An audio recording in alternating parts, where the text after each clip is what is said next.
All right. Hello, everyone. Welcome to the Aging Journey podcast, where we explore the strange and unusual experiences of growing up in time in various systems, as well as provide a safe space for diverse role players to explore aging and other lived experiences, unite diverse communities, and decrease social isolation through online gameplay. Today, I still have Static, Pam, Lynn, and Benji. We are continuing our Kids Camping campaign. I am your GM, TanyaLashea, and you can catch this game and other games just like it on our YouTube channel. Our socials and content warnings will be in the description of every video. So we're going to go ahead and get started because a lot happened last session, and I would assume a lot's going to happen this session. So last session, as a recap, you all woke up and had a very interesting morning. It was your first day of What a Day camp. You all went to breakfast and met Cinder. She's basically a young girl who apparently lives at the camp and can also eat her weight in bacon. You also met her pet pig, Belle. Cinder, who was basically listening to absolutely every word all of you were saying, told you all about the Whistle Man. Although she knew that it was a legend that has been told around the camp, she didn't know the whole story. So as you guys left breakfast and went to your morning activities, Ebb saw her brother, and that's where she learned that the legend of the Whistle Man is actually a very common story told around the campfire, usually amongst the older camp counselors. But he said that it was nothing but a legend. According to this legend, the Whistle Man lures unsuspecting campers deep into the woods with a low and eerie whistle. And should you follow it, you get lost in the woods until the Whistle Man finds you, and you are never seen again.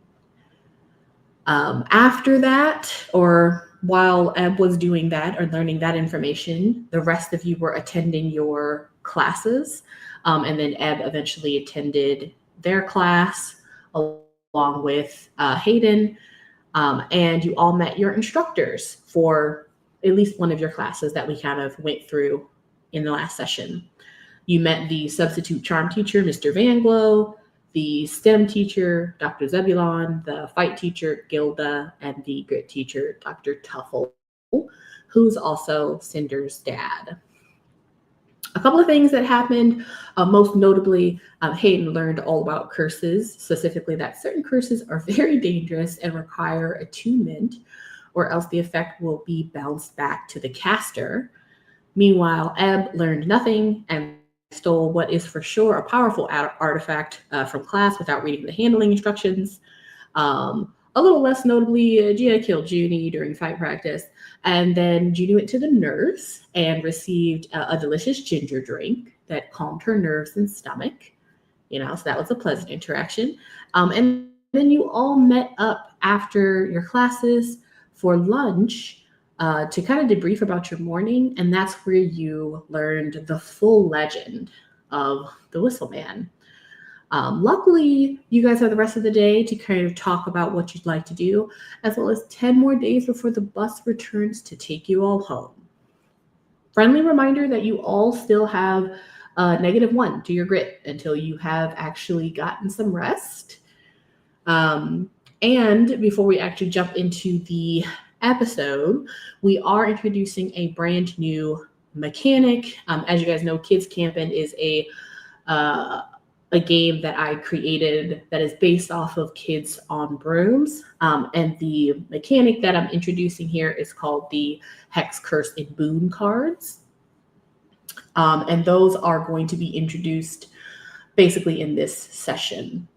So the Hex, Boon, and Curse cards are going to show 3 different levels that players can possibly be assigned. Level 1, level 2, and level 3, which basically represent increasing intensity and impact or complexity. So I will show you guys, but also the video and the audience, kind of what these cards are and what the levels are. So boon cards are essentially unexpected luck or maybe a divine favor. reminder to everyone that this world has been kind of created in my own brain. So there are deities and goddesses and gods and things like that we've kind of already learned about. The curse cards, they are essentially what you would assume they are. They're curses, but they specifically tend to alter things like memory, relationships, or like how our players are actually living their lives.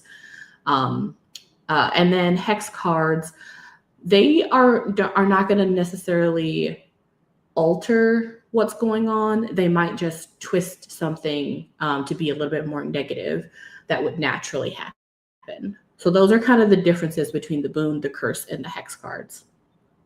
The different levels, again, have to do with intensity. So the first one is kind of like situational. All of these levels and all of these cards are based on the narrative. So it's what you guys are doing in the story. These are just guidances for the GM to see which one actually makes sense for what you're doing out in the happy camper world. So level 1, it basically is going to be fairly mild, but it'll just be like a small little shift in either atmosphere or something like small will happen. Level 2, it's going to be a little bit more noticeable, and it will specifically most likely change things like goals or behavior. And then level 3 is really interesting because it specifically is going to make it really difficult for you to undo it. So I will, if I give you a card, I will give you one like in private. And then because some cards, other players don't know you have been given them. So it's important sometimes to kind of keep them to yourself. And then once a player might actually think that something is going on or figure something out in terms of if you've been hexed or cursed, then you can read it to everyone. Okay. Any questions on the cards or the levels before we move on from our players? Not yet. Can I have one? I bet you already do. Probably. I just haven't used it yet. Mm-hmm. That is a great comment. Sometimes you will know you have one. You kind of have to trigger something to happen. So unless someone, openly says, I curse you, you wouldn't necessarily know that something is cursed.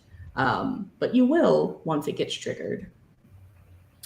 As a reminder to my players, as well as the audience who hasn't listened to our session 0, this camp is full of tricksters. So be careful what you wish for, what you take off of a random shelf, and what you drink.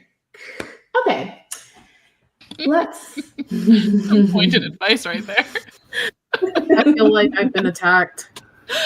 We have done nothing wrong.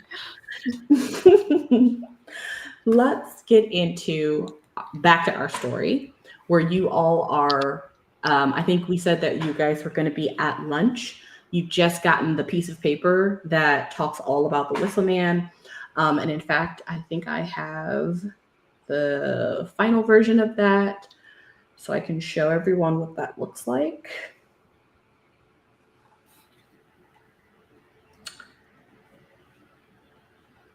Because I put it in the Discord, so where is it? Hold on. It was all typed out. I think you dropped it in the section. No. Hold on. One second, everyone. I have it here.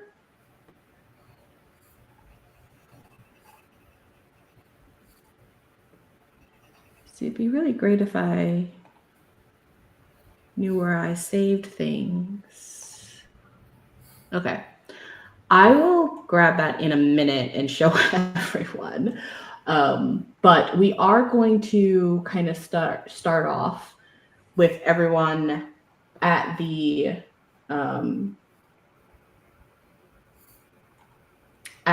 what was it, the table at lunch.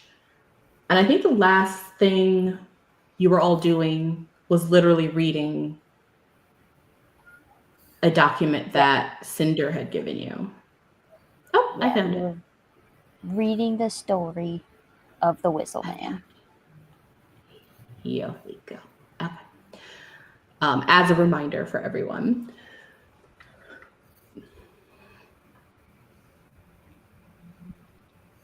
All right. We open with you all at lunch after having, I can't remember who read it out loud. I think it was Juni. Yeah, I think so. Okay. After Juni has actually read all of this out to everyone, what is everyone's reaction?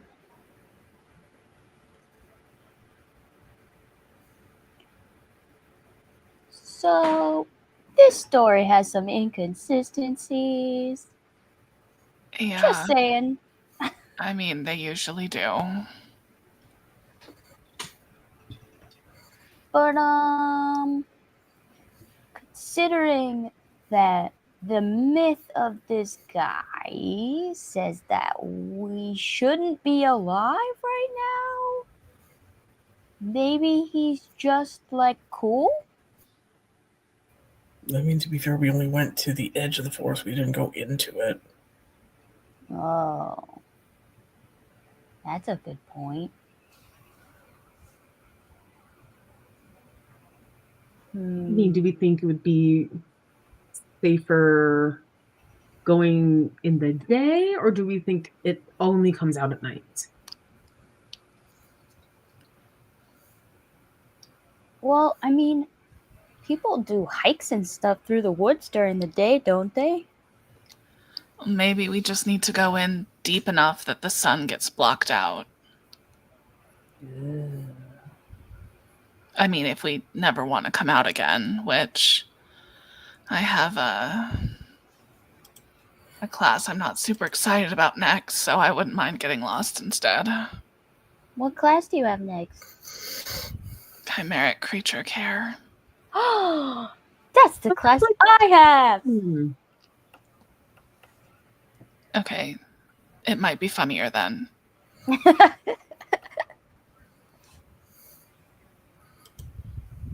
We might be taking care of really weird animals, like Sploop. And I pet little Sploop's head. I mean, I have some downtime after lunch, so I could go. You've already died once today. You want to do it again? I mean, I've got some downtime too. I could go with Juni. See, me and Hayden go together. Well, I'm not going to stop you. Yeah! Cabin class. Cabin class. Okay. Even though the food that you're all eating does not give you any type of like rest or anything like that, everybody go ahead and make a grit if you are eating the food. DC is going to be 5. That's so suspicious. DC is 5? Even your nourishment is safe. No, face down. And rolled a 3. Not good at all. Oh no. A 3. You said what was the DC? 5. Well, that would take all of my adversity tokens. I got a 1. Okay. Oh no. It's not Juni's day. Is there anyone not eating the food? I'm not, but that's because I'm a nighttime eater person. Okay. So early morning, late night, but no food during the daytime. Did anyone pass? That was a 5 on the dot for me. Hey, doing so well. Okay. Whoever failed, go ahead and take an adversity token. Got it. You kind of feel good, you know? This food is settling in your stomach. You're feeling super energized. You're not really sure what the nutritional value is of this meal, but it's hidden.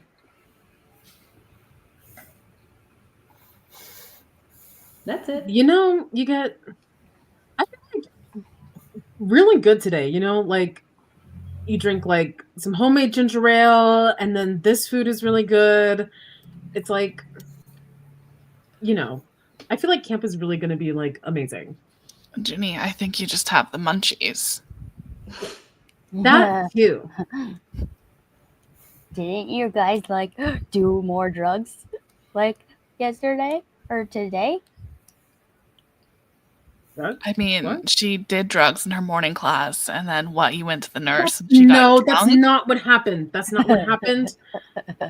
I neither am doing drugs nor getting drunk. I believe you. Yeah. Definitely. Just like the little sponges. You know what?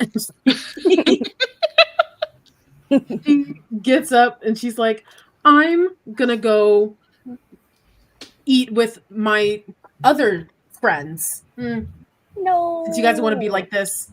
And she just like goes one table over and sits with some of the people that I think she met during her first class. As you sit down, they all kind of look at you. Go ahead and roll a charm. DC is going to be 6. Wonderful. That is going to be a 14. Dang. They all see you come over. Do you bring your food? Like you bring your tray? Yes. Okay. They all see you kind of come over. They scoot over to make a spot for you and let you sit down. They're super excited that you've decided to come and sit with them. And there is a, let's say, she's a girl about your same age, but she has like really long jet black hair that's like bone straight. And she doesn't have any fringe or bangs or anything. It's giving like very much head to toe Wednesday Addams. She's wearing all black with black nail polish and black lipstick. And she sort of scoots over her plate. Everyone at this table, you notice, has a lunchbox, and they have all brought their own food. And they look over at you as you sit down, and you're like, "Oh my gosh, Junie, hi! Scoot down." And then they kind of look at you, and they're like, "You're not eating that, right?" I haven't yet. Why? What's wrong with it? They kind of all look at each other and then look back at you. Trust us. You're going to want to pack your own things or get something at like the Snake Shack or a Snack Shack once in a while. But like this food, the girl across from her kind of looks at you and she kind of leans over. Yeah, like it's going to totally tear your stomach up later. Oh. And she just kind of like puts just her tray away. Noted. Good thing I didn't eat any of it. They all almost like not necessarily simultaneously, but they're not talking aloud to one another, but this has somehow been communicated because they all begin to basically from their lunchboxes make you a plate of food. And then they kind of switch your plate with the plate that they've created for you to put in front of you.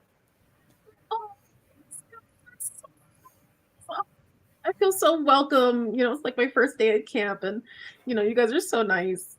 Thank you.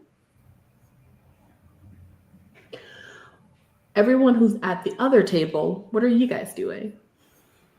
I have a question for Junie.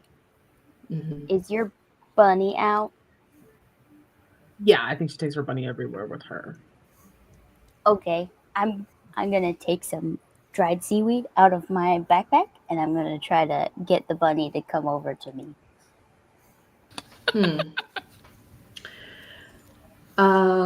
What did you get on your grit again, Junie? You failed it. Oh, I got a 1. What has your bunny been eating? think I keep a bag of like bunny snacks like in my pocket, like things specifically made for bunnies. Mhm. And I think she gives him that. Okay. I'm gonna say that he has not actually gone with you. Like he's watching you, but he has stayed at the table. Gotcha.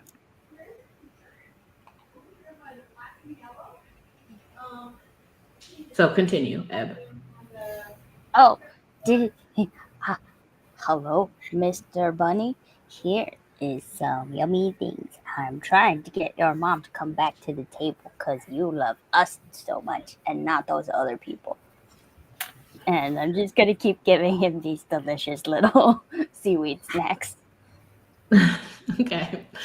I'll say as you give him one little seaweed snack, he does eat it, but then as you try to give him another one, a snout from underneath the table snipes it.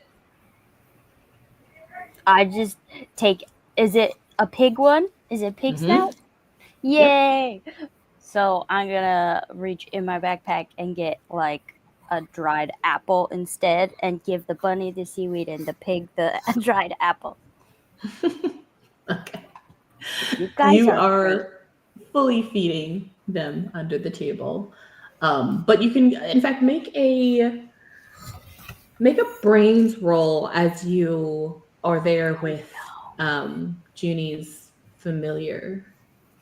So DC, I think. Actually, I think the DC should be set by Juni. Juni, what would the DC be for someone to kind of catch like expression or thoughts from your bunny?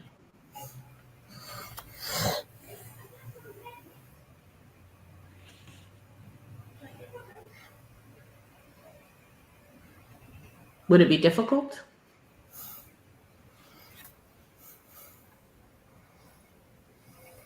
If you're saying something, I can't hear you. Oh, I'm so sorry. I forgot I muted my mic. Oh, I think it would be like somewhat difficult. For expressions, I'd say like a 10.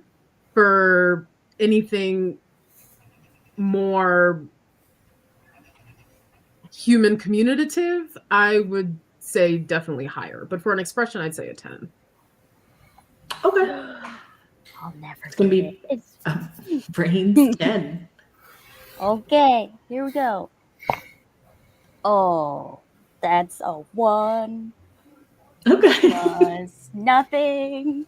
It's a 1. Okay. Yeah, you're just feeding him. You're having a good time. He seems to be having a good time.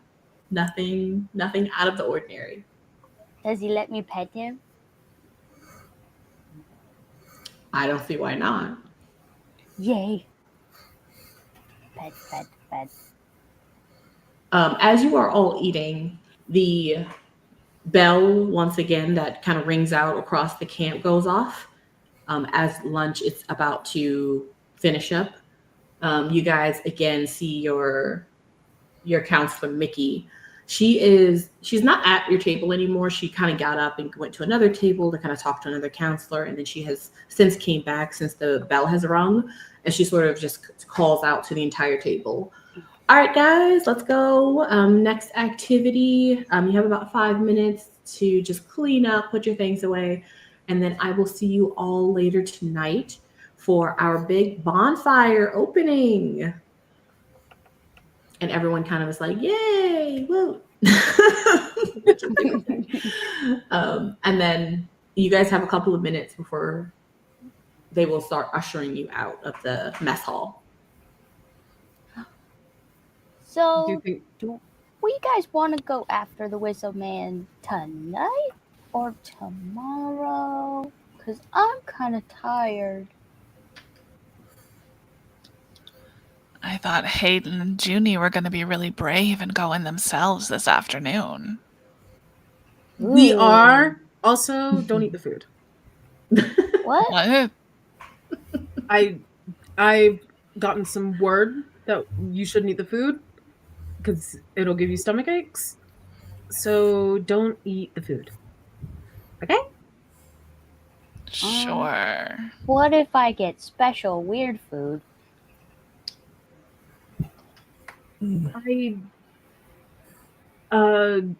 You can decide.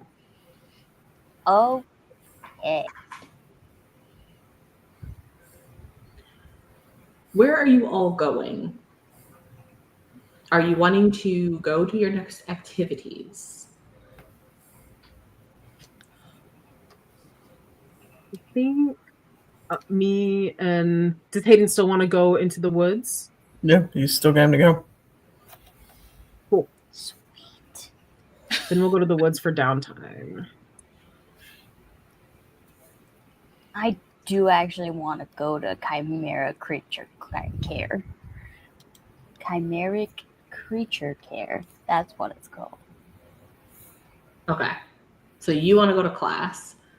Hayden and Juni want to go to the woods. Gia doesn't want to go to class, but she does want to watch Ebb go to class. So she'll go with Ebb to class. Okay. So we have you two going to the woods and you two going to class. Love it. Okay. Let's follow Hayden and Juni as you guys go to the woods just to kind of see what it looks like at this time of day. Just a reminder, you all are right now at the mess hall, which is in the left box. It's right below your campsite. And it's a bit of a trek to get to the forest, which means if you want to get there and, snoop around a bit and try to get back, it will take like a couple of hours to do that, like round trip. So like hour and a half to get there, snoop around, hour and a half to get back type of situation. If you keep your snooping at a minimum, you can get back well before even dinner time, because right now it's right after lunch. If you get into a bit of a detour and you stay out a little late, the sun might begin to go down before you start making your way back. But you guys can start making your way down to Daria Forest. And I'll say that you need to, basically, I'm going to say you go to the same route. However, last night, you guys were following a whistle. So you guys kind of understand where things are, but you've never been to the forest yet, and you've never taken a trail there. You guys just followed a sound. So I'm going to need a roll to see how well you guys do with navigating your way to the forest, just to get there. And since you guys aren't very familiar with this camp, it's going to probably have to be brains to see if you can remember the route you took last night in the dark. So the DC is going to be pretty high, but let's see how you do. Let's say the DC is going to be a 10, and you can both roll. Oh, I don't think I'm going to. Well.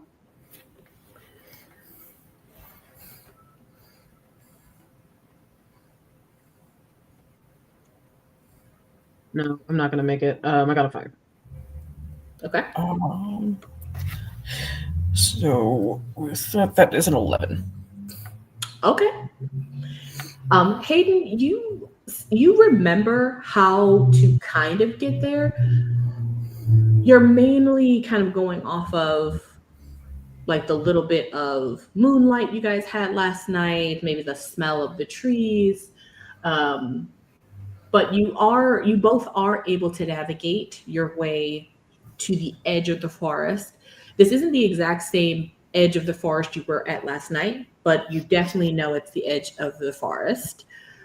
And as you both come up to the forest, you realize it looks very different than last night. Last night it was giving creepy, it was giving strange, there was a lot of moonlight that was being sucked into this black and inky darkness that was in between the trees.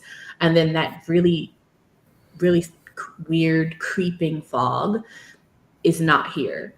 This forest looks, I mean, it looks like a forest. It doesn't even really look that dense in the daylight. It looks kind of pretty, in fact. There's a very clear path that goes into it. Looks like there's actually some campers that have probably gone to another, activity. They're coming out of it. There's a couple of people walking away from the archery area going to the forest. Looks like a normal, regular forest. What would you guys like to do?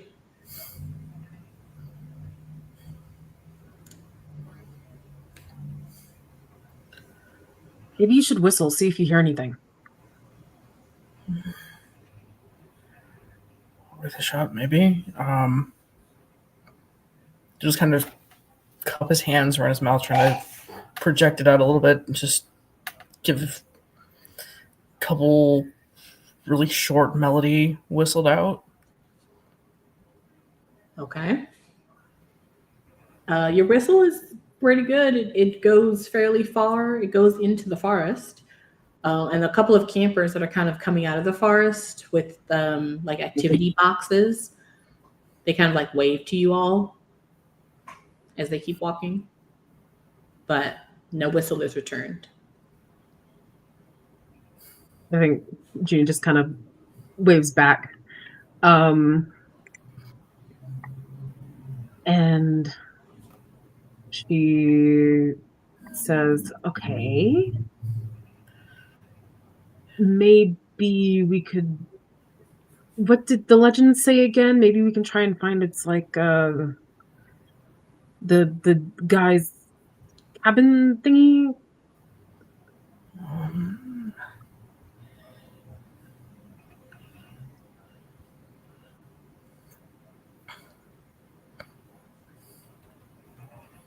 Are you both wanting to go into the forest?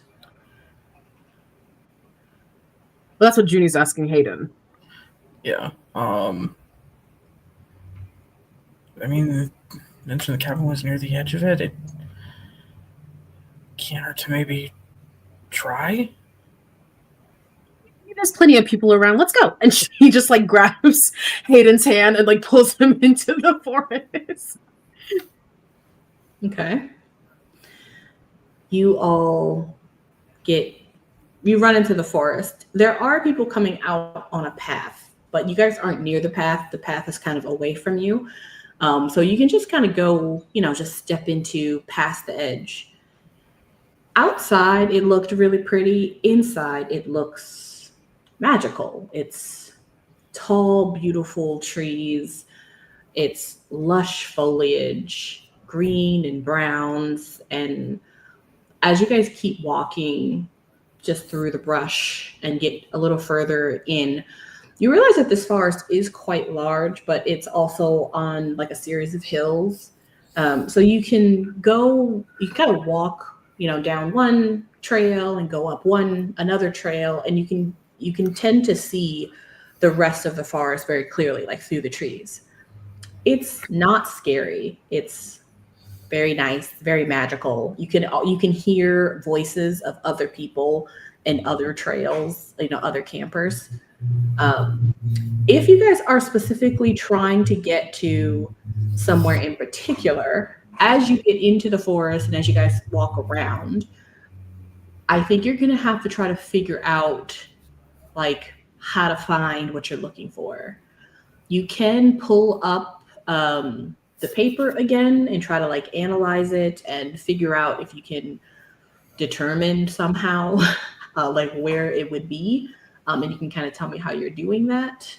Or you can just wander around, or you could ask someone. Lots of options.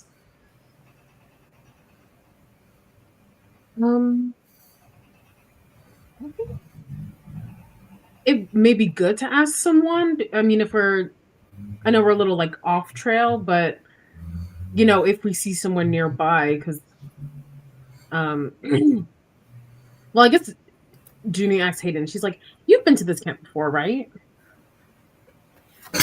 He just kind of no. I put it this way, I kind of had to beg my family to let me try and do this year. Understandable. Yeah, my doctor had to beg my parents to let me come. Maybe we should ask somebody if they've seen a cabin in the woods.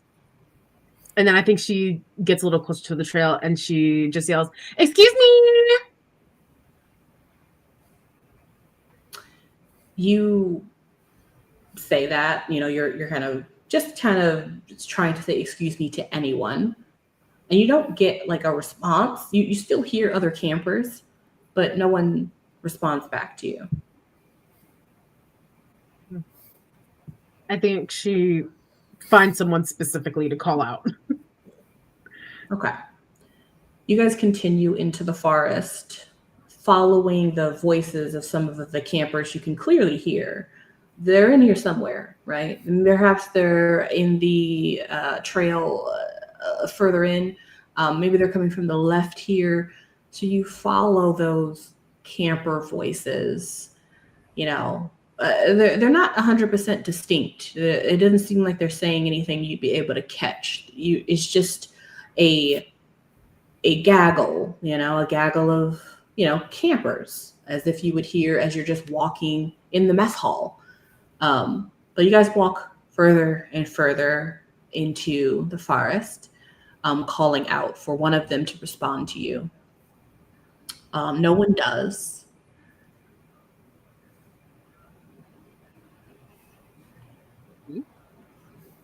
Rude.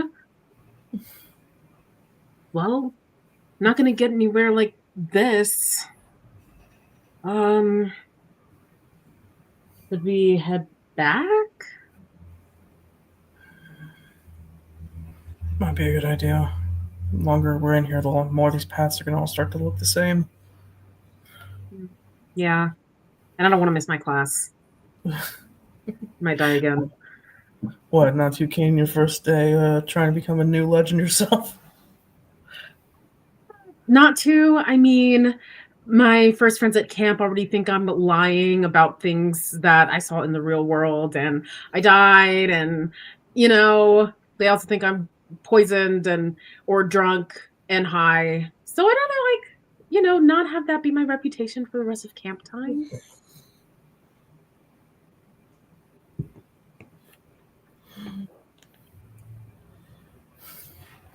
Oh, Are you two turning around? I think so. Okay. You turn around and head back the way you came. Takes a while. You've been walking for a bit.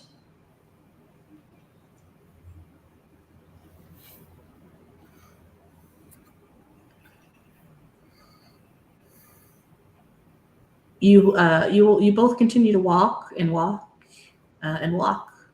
You can still hear the campers somewhere. Their voices don't get further away. They just also don't get closer. You also don't hit the edge of the forest yet. But you're pretty sure you're walking in the opposite direction you came.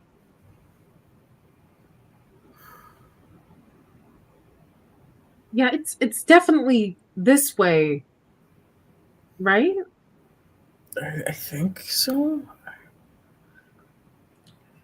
I mean, was it both of one you? or two trees that were split when we came through?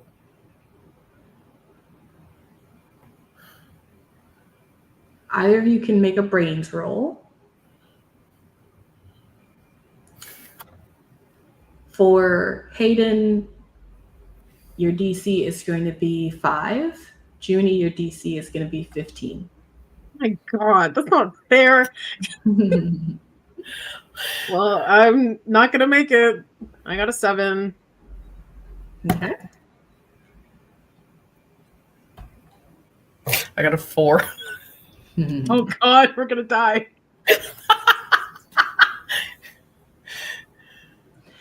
You're both pretty sure you came this direction. You came through the forest, not on a path, but then you eventually found a path, and then you just were walking straight. You didn't take a left, you didn't really take a right. There was no fork in the road.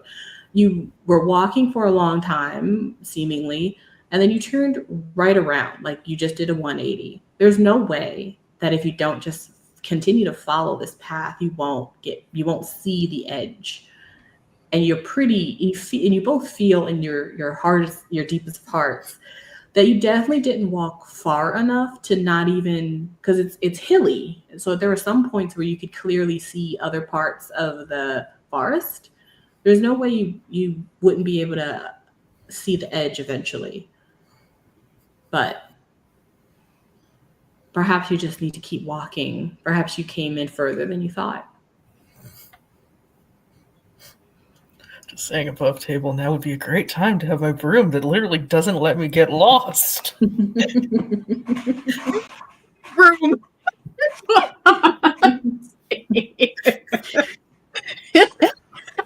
We should have broke into the office first. Judy breaks the fourth wall and hears that.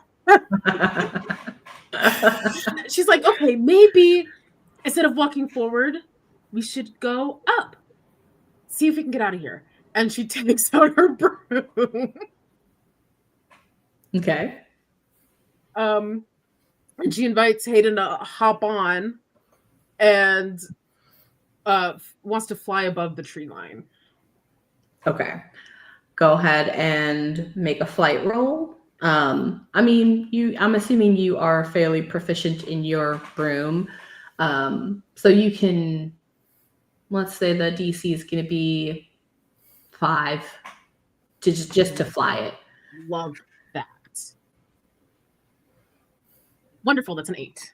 I'm sorry, it's a 9. Yeah. You guys, you basically fly up and you're able to go far up enough to where you can clearly see above all of the trees. And yeah, right there. It's strange because on the ground you both felt like you weren't getting any closer to the edge of the forest, but now that you're above the trees, you can clearly see that the edge of the forest is just right there. You guys maybe just needed to walk a little bit more. That's crazy. Oh, magic is so weird. Okay. And then I think I fly us out of the forest to the edge where we came in.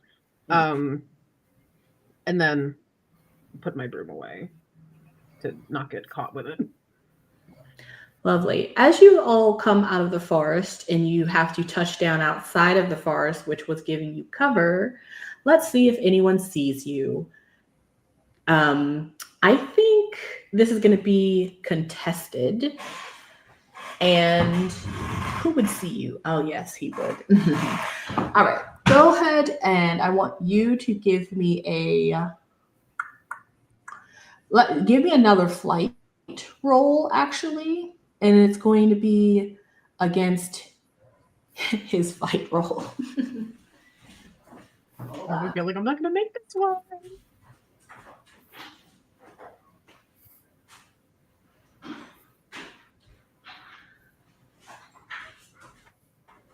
Did I wait for what you got first, or? He is going to roll I'm just pulling up his character sheet. He's going to roll a d20. And I'll roll it first and then let you know what he gets. Oh, that's so doomed. All right. You have to beat a 9. Okay.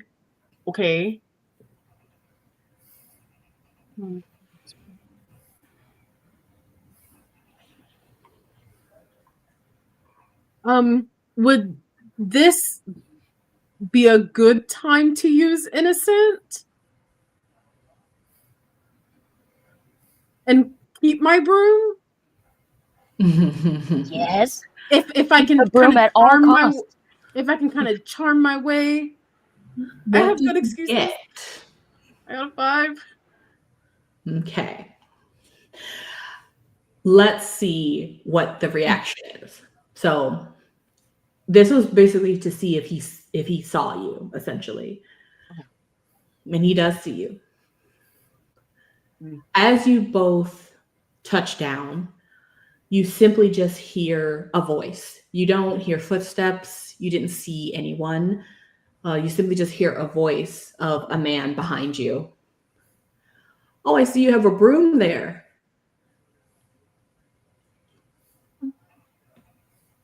Yes, I do. for emergencies. As you both turn around to look at this person, you see a very, very tall and broad-shouldered man who is also like quite like stocky. He looks as if he was at one point very athletic, but is kind of no longer keeping that up.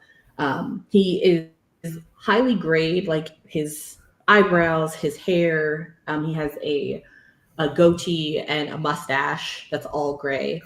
And he has kind of like a long gray ponytail.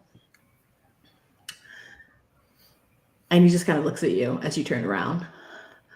Oh, okay. So just to be clear, you are aware there's no brooms allowed, right? So I've been told. However, I do have a medical condition, and if I were in a dangerous situation in which I started having an asthma attack and got lost, then the broom is needed to help me get to the nurse's station as soon as possible. And she starts like breathing heavy, and she's like, so we got lost in the woods chasing. We thought it was like an injured like bunny or something, but then we lost it. And then we lost our way in the woods, and then I started like panicking, and like panicking gives me asthma attacks. So I had to fly in order to, get to the nurse, and I'm not feeling good. So if I could just go to the nurse. And then she like takes a breath of her inhaler, and it's like, my inhaler's not working. Meanwhile, Hayden just next to her, like fully playing it up, looking concerned, like just. Okay. Are you wanting to use innocence then? Oh, for sure. Okay. That's lucky. He kind of puts his hands on his hips and kind of looks at both of you, and he just kind of like is nodding as you're talking. Okay. Well, deep breaths. Everything's all right. Listen, you guys, that forest can be, really dangerous even during the day. Okay, so when you go in there, just make sure that you're going in with a counselor, right? Who is your counselor?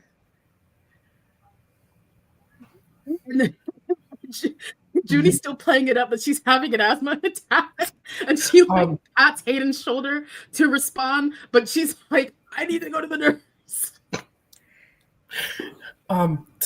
Mickey. Okay. He kind of takes something out of his back pocket. It looks like basically a crystal, like a black crystal. And he sort of puts it up to his mouth, and he just goes, Mickey, emergency. And in the blink of an eye, Mickey is standing next to him. And she looks at both of you. Oh my gosh, what happened?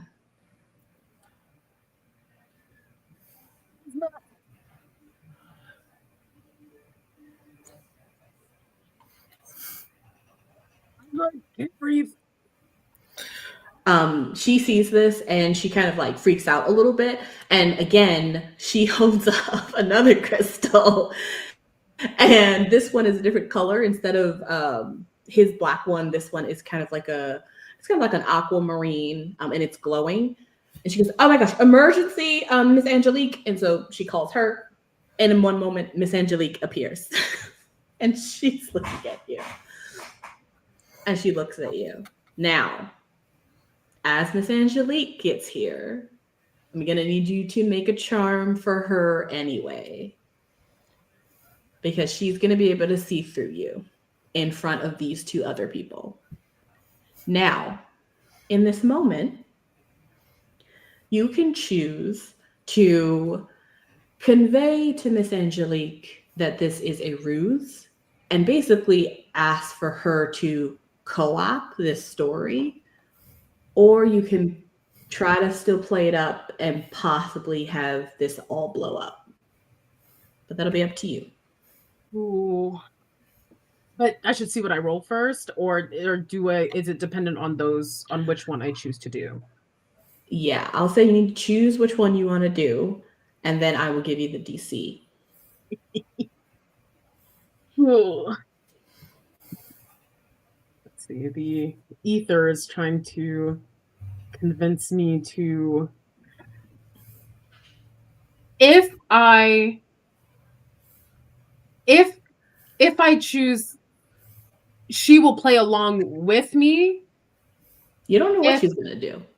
Okay. This is just your intention. Okay. And just repeat those two options for me. I just want to make sure I know what I'm doing. So you can make a charm roll to Okay. convince Miss Angelique that you are indeed in an actual emergency, but she will contest that because she's a medical doctor. So she will be looking for if this is actual emergency or not. Or you can make a charm roll to kind of convey to her, either silently or with eyes or however, that you'd like her to play along to help you in front of these other two people. Ooh, okay.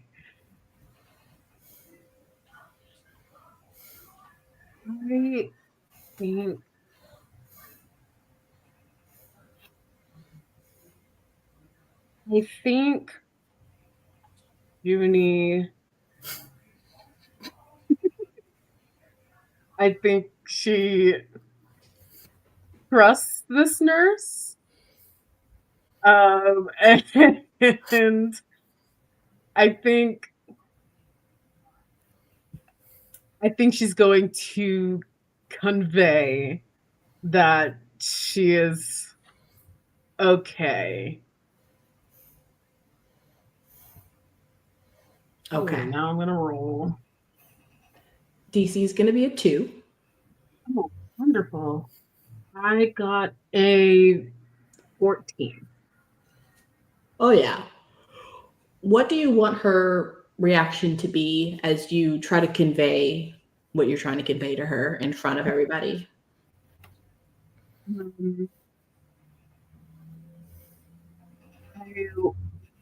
want her to be like,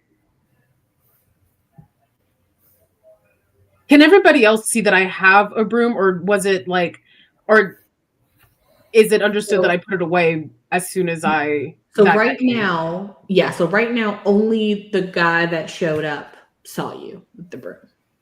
Oh, okay. I think I want her to convey that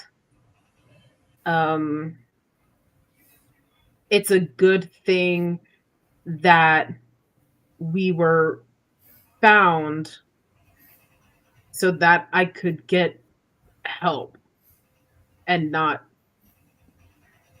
die. Okay. Again. She looks at you, and in that role, she kind of waves her hand as if she is doing something. There is no magic being used here.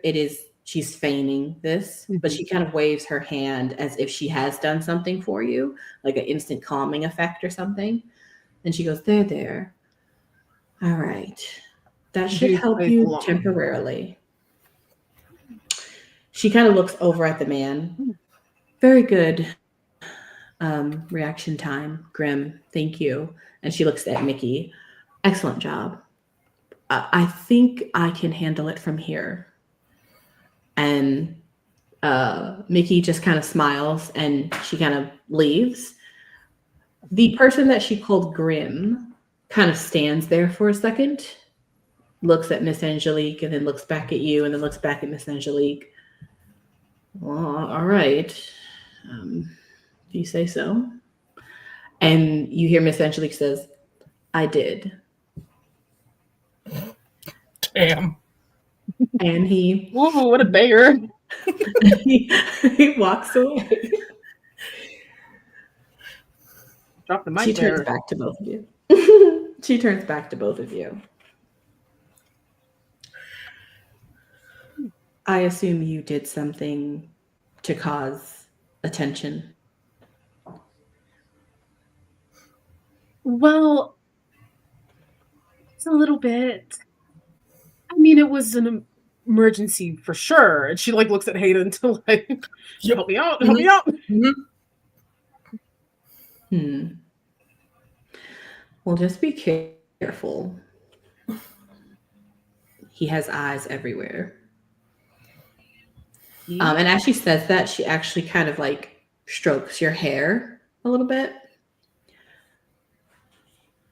All right. Well, go back to enjoying your day, I suppose. And she disappears in a glitter of light.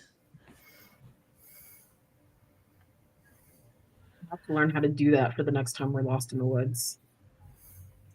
Hayden, Mm-hmm. as you kind of watch this interaction, go ahead and make a brains roll.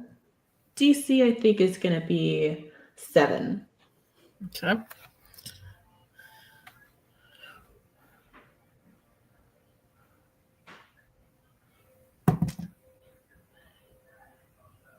So that is a 20.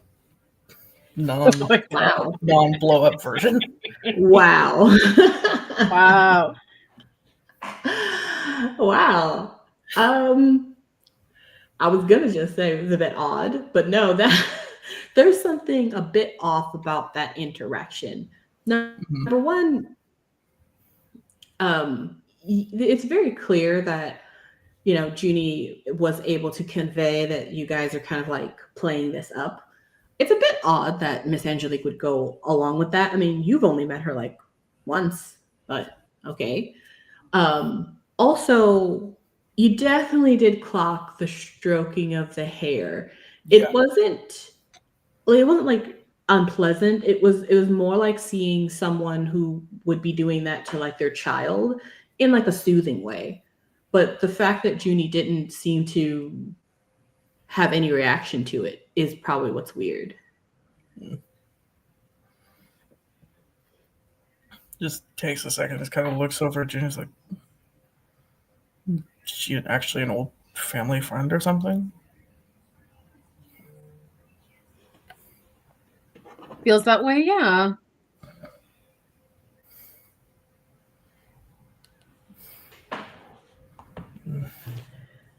I don't know. I think she just kind of like takes care of me like a second mom. But it's really comforting, since my mom's in here. It's almost like she is here. I mean, if it keeps us out of trouble. Right. So let's not go in there. I think it would be worse if we went in there at night. Yeah. We may just have to, I don't know, to Ebb's dismay, give up Whistleman things for now. Or at least have a better way of marking our way around in there. Maybe we can talk to the science teacher about it or something. Maybe there's like some kind of, I don't know, tracking ranger looking things we can do in there to not get lost.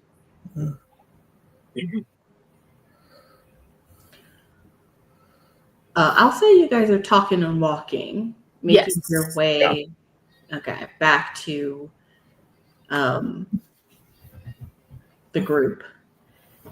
And as you make your way back up to basically the main area, kind of like the mess hall, it begins to turn to like late afternoon.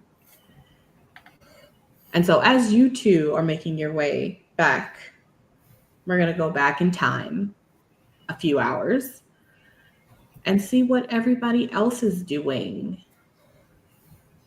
Ebb and Gia, you two decided to go to class. Yes. Mm-hmm. What is the class again? Chimera creature care. That's the one. Excellent. That is...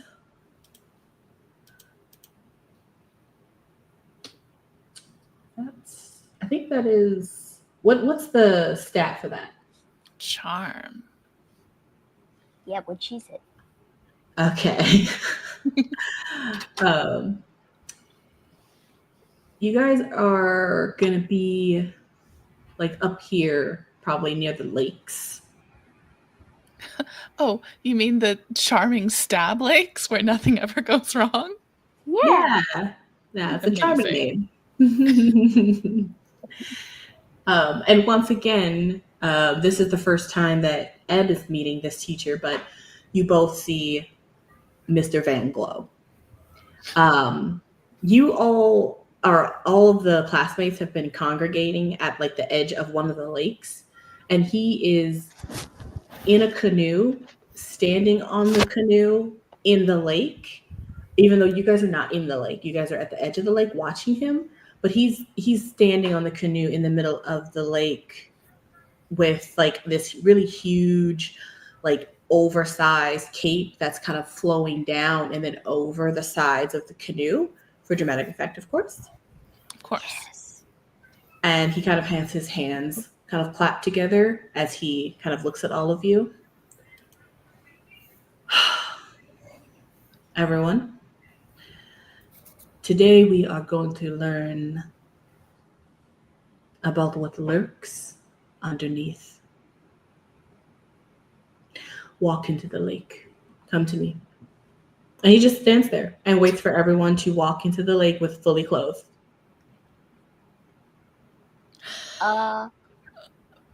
This guy is so much. He's never not gonna be so much. He was this much this morning.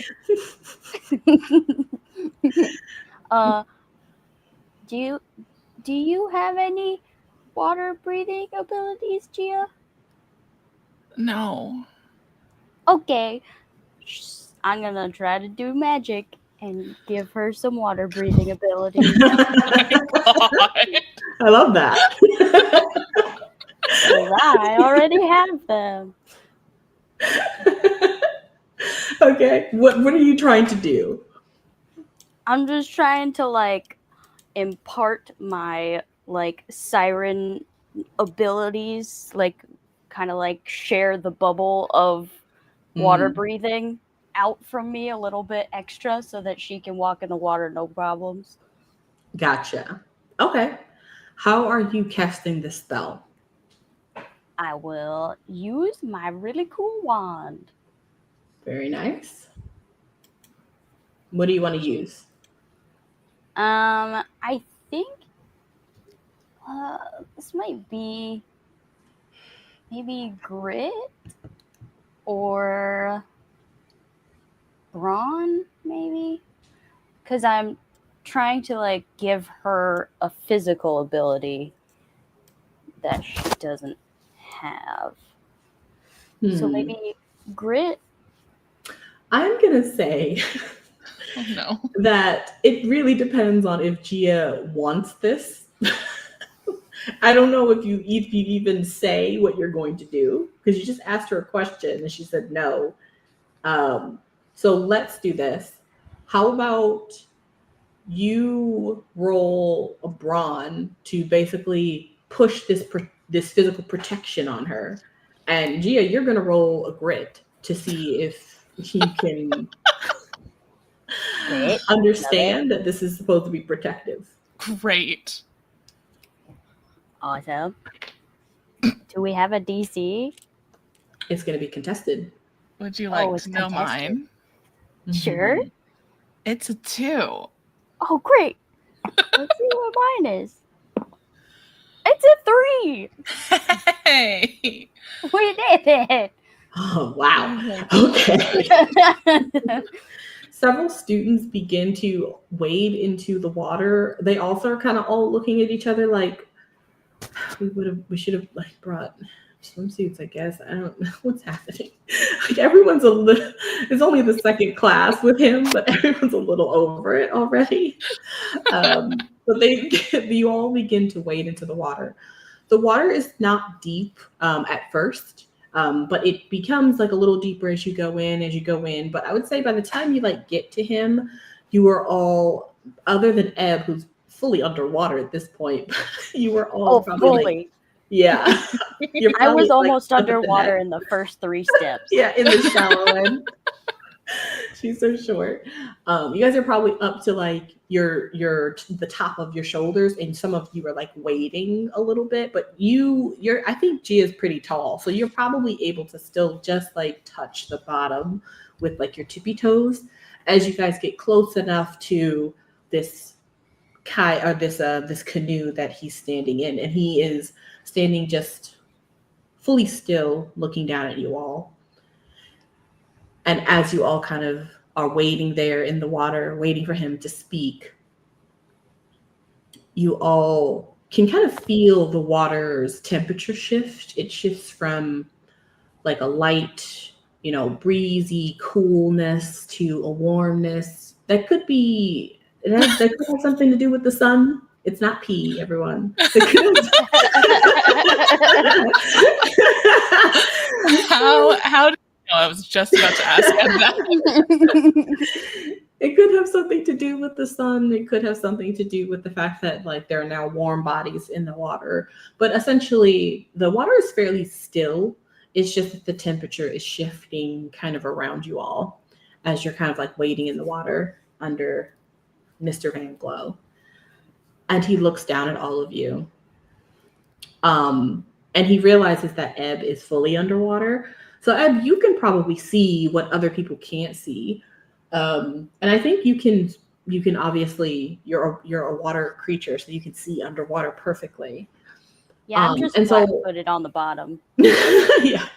And so as he's talking above the water to you all, he's just saying like, he's talking about like the lake, he's talking about like water temperature, he's talking about how things, adapt depending on their environment and their circumstances, and that in order for you to be able to commune with these creatures that also are highly adaptable and have changed over millennia, you have to be in their environment, right? So if they are lake creatures, you need to be in the lake. You need to become one with the lake. He's basically giving full poetry slam about this to everyone who's looking above, right?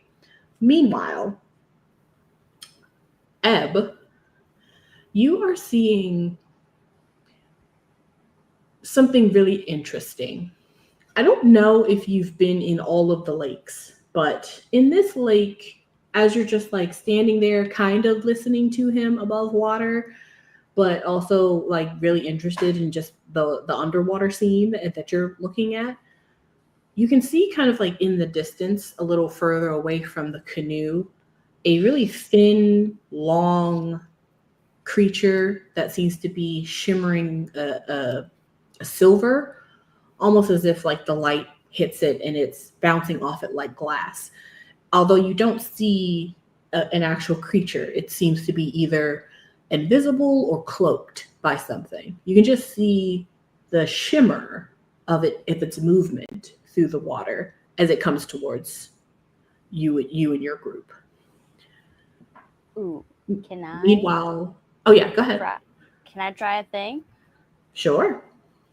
I'm gonna take 2 rocks out of my backpack and like click them together to try and make like an underwater like vibration to see if I can shake, like do like a what's it called, echolocation, to try and get an idea of what the creature size is. Yeah. Now, depending on your intention, you can make a charm roll or you can make a fight roll. Oh, I want to charm the shit out of this thing. Okay.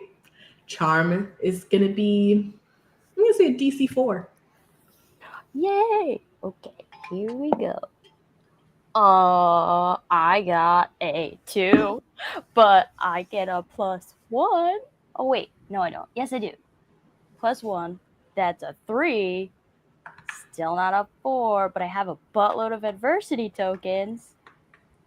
So, can I use one of those to make it a 4? Mhm. Sure. All right. I'll make it a 4. Does it explode or no? No. No, Oh. I have a D20 in charm. I just rolled shit. Oh no. Ouch. Okay. Well, you met the DC. So you clank the rocks together, and the echolocation does something. You can kind of see almost that it reverberates off of something, but again, you can't see the something. So you can't really tell if it's truly heard you or not because you can't really see it. But as you like bang it, you do see more of that shimmering light. And you can clearly see that it's just not one of these things. It's several, many actually. And they are surrounding everybody that's in the water. I'm just gonna raise my hand as if I'm asking a question, and probably just my fingertips will come out of the water. Above the water, Mr. Van Glow is still talking. And what are we if we are not creatures? Right? Creatures, and he's about to continue as he looks down at the little fingers. And he goes, "Yes, Ebb, you have a question?" There's a school of something under here. Gia like grabs her wrist and tries like pull her head up above the like the surface of the lake. Sure, we'll let you just do that. One more time, Ebb. There's a school of something under the water. I don't know what it is. His eyes go wide, and he has, for the first time, because he's had this kind of stoic look on his face of theater master. Now he looks a little frightening because his eyes are wide, and he has this huge toothy grin on his face. And he goes, "Ah, yes. Those are carnivorous vipers. Very impressive creatures." Ebb goes back underwater. The other students, not as excited about that, sort of goes, what? What was the Mr. Van Gogh? What was that first word? And he goes, "Now, I want everyone to stay calm." And he throws his big, huge robe off. And underneath, he is wearing basically what is like a onesie bathing suit, but like the old timey kind. Of course he is. Yes, of course he is. Why would he be wearing anything else? No. And he literally jumps and does a backflip back into the water. And as that happens, Ebb, since you've gone back under, you see that he jumps into the water, and these shimmering things that were all around you sort of like you can see the light continues to refract on them. And now they become visible as he comes into the water, and they begin to kind of converge on him. They essentially look like very long, either like eels or water snakes or like worms. They're like really long cylindrical creatures that have very like thin silvery scales that shimmer in and out of translucency. So one moment you're seeing this really long, interesting creature slithering through the water, and the next moment it is completely invisible. And they kind of flicker from this visible to invisible under the water. And as you see, you would say 50 or so kind of flicker in and out as they swim. And they kind of converge and swim around your teacher. I'm gonna pull on Gia's like sleeve to like come down. Look at this thing. It's so cool. Before she can actually come down, you watch the Mr. Van Glow do something with his hands, and everyone who's above the water, you will begin to sink down to the bottom. Rude. And at first, a lot of the students are not able to breathe, so they're freaking out. But as they get like down to the bottom of the ground, bottom of the lake, they begin to be able to breathe in. And you all see the same thing Ebb is seeing, this dance of this school of this strange creature that is mostly translucent / invisible, and only in moments are visible with shiny, tiny scales. These impossibly long, cylindrical creatures that aren't snakes, aren't worms, aren't eels. There's something else. Do I know what they are? You can find out. Do you want to roll something? Yeah, I would. I'd like to see if Gia or her family has dealt with anything like this before. Okay. What do you want to roll? Do you have I think you have a skill for that. I have a skill for speaking to them, but I don't know if I want to draw their attention yet. Okay. Then you can... I was thinking maybe like a brains roll just to see if I can remember either hearing about them or seeing them at the family farm, so to speak. I'll say if you want to remember like seeing them in a book, the difficulty is going to be different than if you've actually like your family's actually at some point handled them. So for seeing it in a book, if you want to go like, oh, well, I definitely know about them. Or if you want to kind of have actually had some personal interaction with them. Is anything about what they are like magically valuable as far as like ingredients or something like that? I don't. Well, I'd imagine the scales would be. I think it depends on something that you don't really know. Right. I'm above table asking, because if there is, then I feel like it's reasonable to have Gia's family have handled them. If they're just cool but not particularly valuable, I think a book is more appropriate.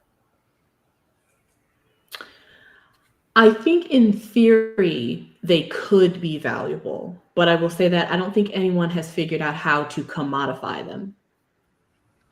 Okay, book feels appropriate then. Okay. Go ahead and roll brains. Your DC is going to be a 7. That's a 9. Very nice. Yes. These creatures are, they're kind of like an old legend, you know, kind of like the Loch Ness Monster. Like they've been around a long time. So they're in a lot of books, a lot of different lore, a lot of different mythos. So you've definitely heard of them, particularly in your family's line of work, because of the strange properties of what people think are their scales. There's a lot of different theory around these creatures because they're chimeric, of course. So they are mixes of things. It's just, unfortunately, people don't know how to study them very well. So while there's a lot of like legend about them, there's not a lot of like biological science attached to them. However, people assume that they'd be, you know, that maybe their scales or their blood or whatever gives them this strange translucent invisibility. Of course, people would want to try to mimic that or maybe commodify that. However, that hasn't been able to get done. So you know of them. They have a lot of different names, but you have never actually seen one in person. And you certainly have never actually like touched one. Like they're not creatures that are easily like captured or studied biologically. So this is quite a treat. Nice.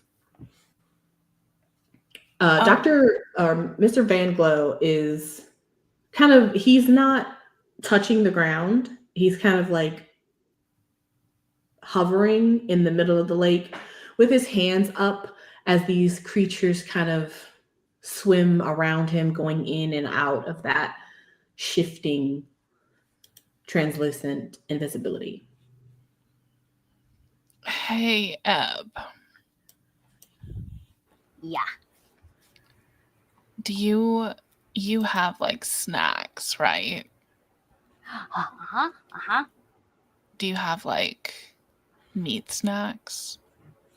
I have tried squid snacks. Okay, let's try that. Can I have one? Yeah. I get like a piece of fish jerky. It was what it looks like, and I give it to. Perfect. Yeah. Go ahead and let me have both of you real quick make a grit roll. Shit. Yeah, DC is going to be 7. Okay, that exploded, so there's still hope. Nice. That's a 6. Okay, close. I will add an adversity token to make that a 7. Okay. I got a straight up and down 7. Okay, nice. As you take out this little piece of jerky and give it to Gia underwater, you both vaguely are hearing Mr. Van Glow continue to talk. Now, these creatures are fascinating. Look, just watch the way they move and glide in the water, almost being one with the sunshine as it comes down and filters. And I really quick though, just to make sure that everyone's on the same page, you don't want to feed them underwater. And as he says this, and you guys are about to shift, give each other jerky, you're like, oh. Yes, he's like, yes, as their names suggest, everyone, they are indeed carnivorous, right? And so they don't actually know the difference between snacks and people, which is why we don't feed them underwater. Okay, but you're all welcome to come closer, stay calm, take a good look at them. They are curious creatures. Okay, but like how fast can you swim? I'm so fast. Okay, and like you keep your little buddy in your boot in water, right? Well, I mean, he's swimming around. Right, my but like head your right now, but your boots kind of like they hold water. yes. Could you put something else in the other boot? Yeah. Okay, so what if we take the snack, we try and lure just one of them away, and I'll talk to it and see if it wants to become our friend, and it can like Yes. go around camp with us. Yes. Okay, I'm great. so on board. Okay, Let's do it. perfect. We'll go up there with a group, and then I'll try and just lure one. And Okay. I might need you to swim really fast, so like they don't go into a feeding frenzy. Okay. Okay, here you hold the squid. Okay. All I'm right. good at charming stuff too, especially water things. So if I can lend anything to her charm roll, I will. This might become Gia gets one of her like tent mates killed every episode. Yes. You all approach, as well as some of the other campers. You all kind of slowly glide over to the professor or the teacher, who is again just kind of standing there very still and just kind of allowing these creatures to swim around him, come close and go away. And they kind of flicker in and out of what seems to be like invisibility. And as you all get closer, they start to kind of swarm around you guys. And they are really interesting they're not little, they're big enough. Like they're big enough to where if you were to see them, not invisible, you would think they were a sea snake or an eel. So they're about that size, like the adults are. It's just that when they're invisible, it almost seems like they're much smaller. All right, you guys are there. They're swimming around you, and you are wanting to lure one of them into Ed's boot with a piece of squid jerky. I'm trying, technically yes, but what I would like to do is use wild speak to convince one that it wants to go on an adventure with us. Yeah. In exchange for many snacks. Many snacks. I see. Okay. How are you wanting to try and communicate to these chimeric creatures that you have absolutely no training in? I'm going to use my wild speak and kind of like Jedi mind meld with them to understand like how the best way to communicate with this new creature is. Okay. And then find one that feels adventurous. Okay. Ebb, are you doing anything? I'm gonna use my siren song charm. Just kind of like use a little bit of my underwater magic and try and like charm one of them into thinking that I'm like its friend or like a relative. Okay, interesting. So you two are doing slightly different things, but it sounds like you're both trying to do a charm. However, because neither of you even know what these creatures are and how they even communicate, I'm going to say that your charm DC is going to be the same. However, the outcome is really going to be based on really whether you're able to single one out, and so that they come and like understand what you're talking about, or if it's more of like you're just putting feelers out there. And honestly, you could commune with anything in the water close to you. I am okay with that option. Okay. Also okay. All right. Your charm DC is gonna be a 5. Amazing. Cool. Gotta use my water dice. If I have I get a +1. Why do I have that? Oh, I get a +1 to charm from being a child. Yeah. Or whatever I am. But that doesn't count toward an explosion, does it? I don't think so. No. I think that'd be like a dirty 20. All right. Well, it's a dirty 12 then. Okay. And I got a dirty 20. Nice. Wow. Oh my god, did we get the Camp Megalodon? I like fishes. So, Gia, what were you trying to do with your roll again? I was trying to find an adventurous one that I could talk to and convince to come on an adventure with us in Ebb's boot in exchange for squid. Okay. You are able to do that, except the way that you are trying to convey this information is, I'm assuming, through this like animal speak, but because these creatures are mixes of animals, it's the translation's a little complicated. So you do get one to kind of start swimming towards you, but then you see it kind of like swims towards you.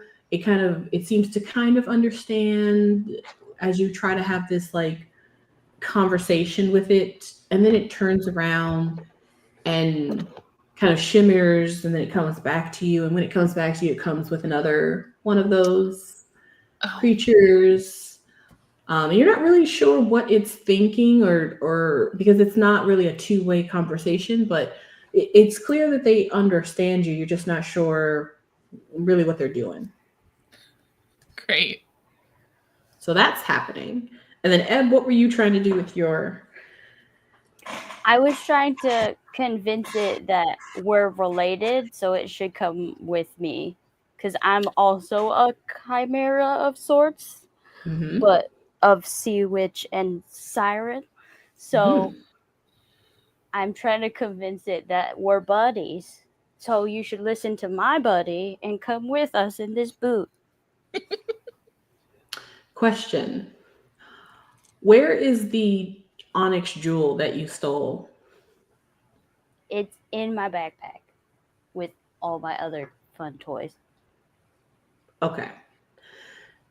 You send this out, and again, the same one that's kind of around Gia kind of comes around you, and then another one comes around you, and you guys kind of see you have a bit of a congregation as they seem to like you basically. You also do see one, but they don't go into your boot; they slip into your backpack. Nice.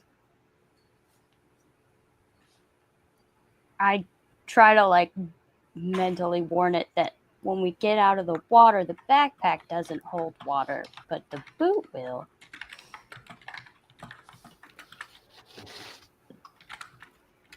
It still just slips into your backpack. It doesn't really do anything else. Okay. Zip. Okay, that. And I wink really obnoxiously at Gia.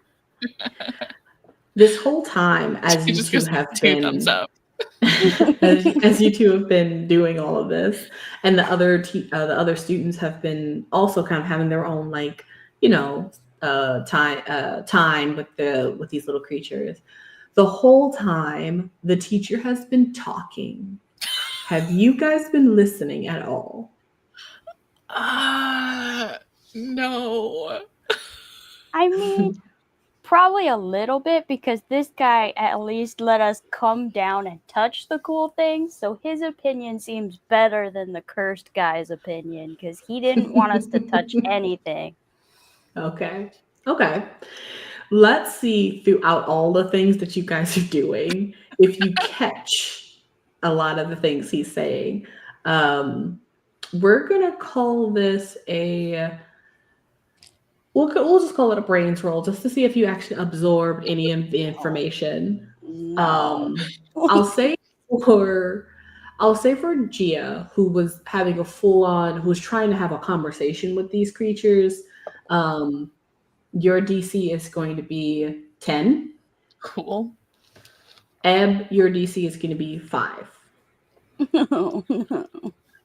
It's totally doable. Not even close to doable. 2.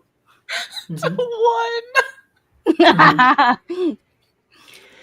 You guys have been over here a little ways from the other campers, as they've been kind of close to the teacher, listening, as they're paying attention, and you guys just kind of heard once in a while, and let's not forget, now this is really important, everyone. No important information was heard. Pretty much. And then finally he goes, now you are going to allow them to go about their day and back into their atmosphere with respect, and hopefully they will allow us to visit again. This was a magical moment, as they kind of begin to go off on their own, and you all begin to rise back up to the surface. I'm just gonna walk along the bottom of the lake back up, because the spell didn't affect me in the first place, I don't think. No, probably not. All of the students get back on, all of the campers get back on the shore, and you can kind of hear them. They're kind of like, wow, that was so cool. That was so magical. Wow, they were so cool. Did you touch one? Oh my God, I totally touched one. They're having that conversation. Meanwhile, Ebb, there's a fairly large chimeric sea creature wriggling around in your backpack as you two come up on the shore. We gotta go back to the tent to my swimming pool bedtime. Oh, okay. Can I get in your boot? Or do we need to, like, make your bag watertight? I mean, it's already watertight. It's just a swimming pool. So, I mean, let's go put it in my bed. Oh, okay. As you guys are talking, the Mr. Van Glow is back on his canoe and he's saying, "Excellent job, everyone. See you next class. And please remember, these creatures are..." As you guys are talking. And you two scurry off. Oh, no. Yay. Yeah. All right, Ebb, to be clear, Ebb's like sleeping bag is just a kiddie pool full of water. Amazing. That's how she sleeps. Adorable. And it is now, I would say, a couple of hours later after your classes, as well as when they have gotten back from the forest. It's now late afternoon, evening. And I'll say that you all can converge or you can do other things.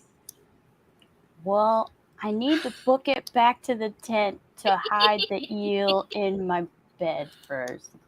Because I don't know how long my backpack will hold the water that I zipped into it.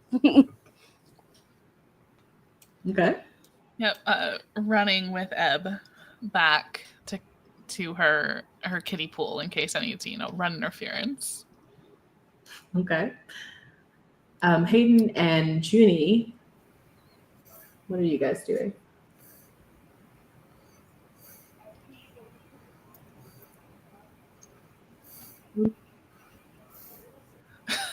They're requesting a transfer to another tent for some reason. I don't know why.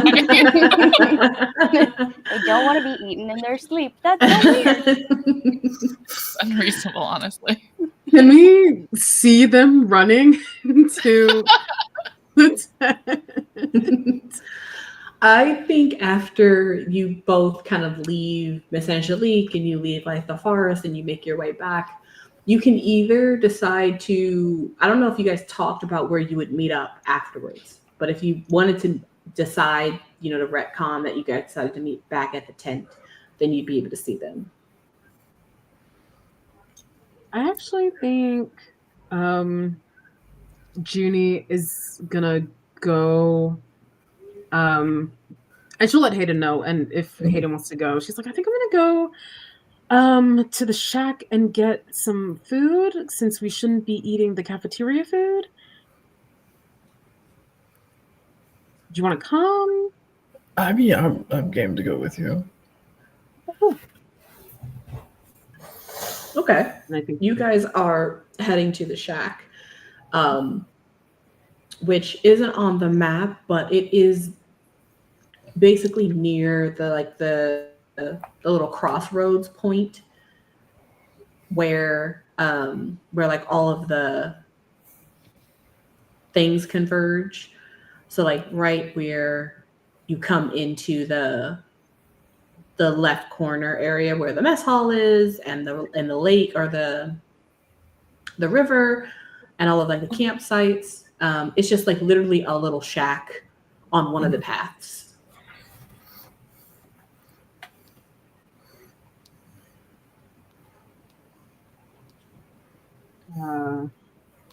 What are you wanting to get? What do they sell? If you guys are going to the shack, you're going to see that there's a bit of a line. And so, but there is no like big old sign. You have to wait until you get to the front of the line to see what they sell. Gotcha.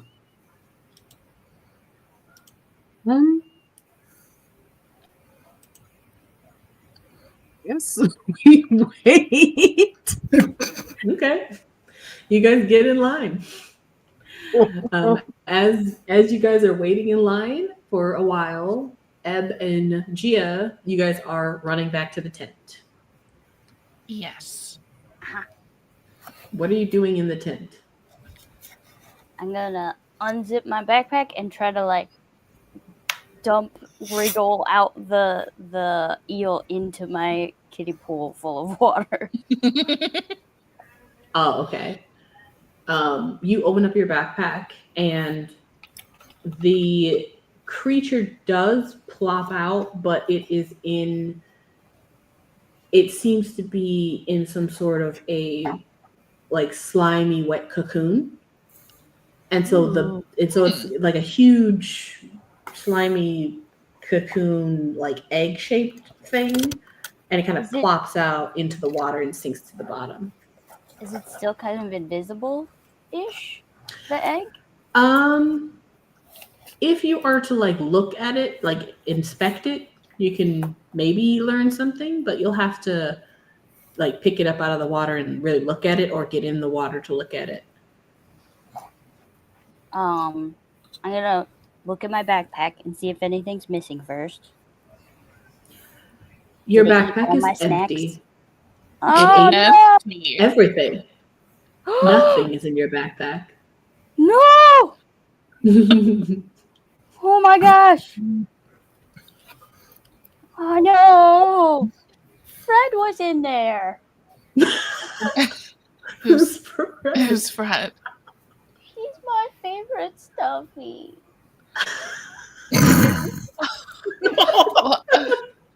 Maybe we can ask for him back. It might not be fully digested yet. No, Ebb, don't cry, Ebb. We can ask. Look, we'll ask for it back. Hey, I don't know your name. What? Like poke at the egg. Can we have Fred back, please? You poke at the sack that's at the bottom of this water. No response. As you two are dealing with that, Juni and Hayden, you guys get to the front of the line. There is a young boy. He looks like around the same age as like Flo, Ed's brother. So he's a bit older. He looks like he could be a counselor, and he is wearing like a staff shirt. And he has like the long like emo hair, really seen hair because it has like a streak of pink, and it's like up over one eye. And he's wearing like a studded dog collar and like fingerless gloves. Hey guys, what can I get you? On the list is pretty much everything, like mostly like regular human food, like they have like pixie sticks and peanut butter crackers and like a bit of a Costco haul of the snacks, chips, juices, things like that. But they also then will have like these not like a basket, but they are like little kits. So they have ones where you can get like cheese and like little pepperonis and things like that to make like a charcuterie board. They have like breads that you can get, like you can get a loaf of bread. They have that type of stuff. So it's kind of like a little mini market. So they have pretty much anything you would want. What can I get you guys?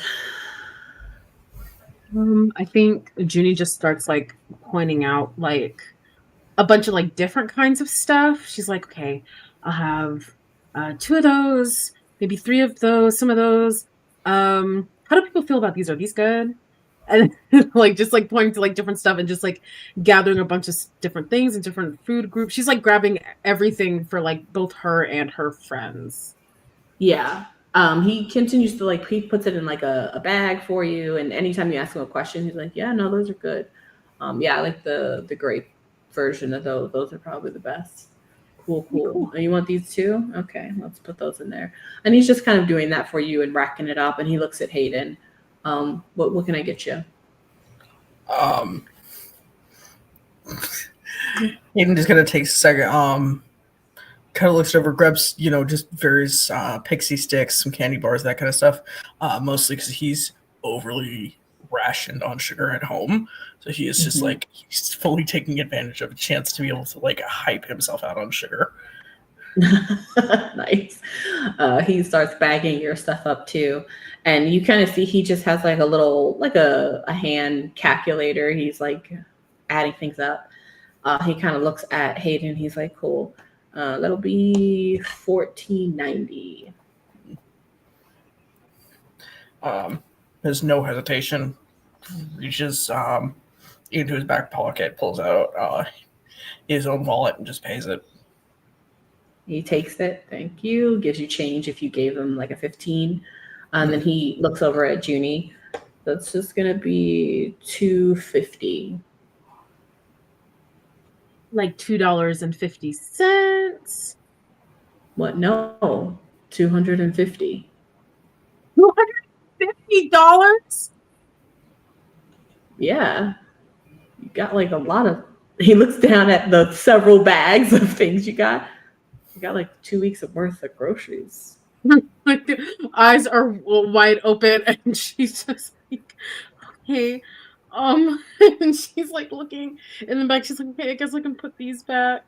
And there's people behind you, and they're like, we have another activity we have to go to. Right. I'm sorry. I'm so sorry.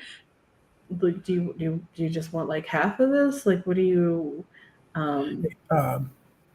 It's all good. Keep all of it in there. Hayden just slides over the money. He takes it. All right. No, I couldn't ask you to do that. It's all good. I don't mind. All right, y'all have a good day. She moves away so that the line doesn't yell at her anymore. And she's just look, I am so sorry. I owe you a solid for sure. Look, you're one of the first people not to just already kind of know who I was. I don't mind. Hey, you say so, but if you need a solid, then I'll whatever you need. Hey. And she hands you got over. Us in the woods. Call it even. You insist. And then she hands him one of her bags. I mean, this is for everybody, so.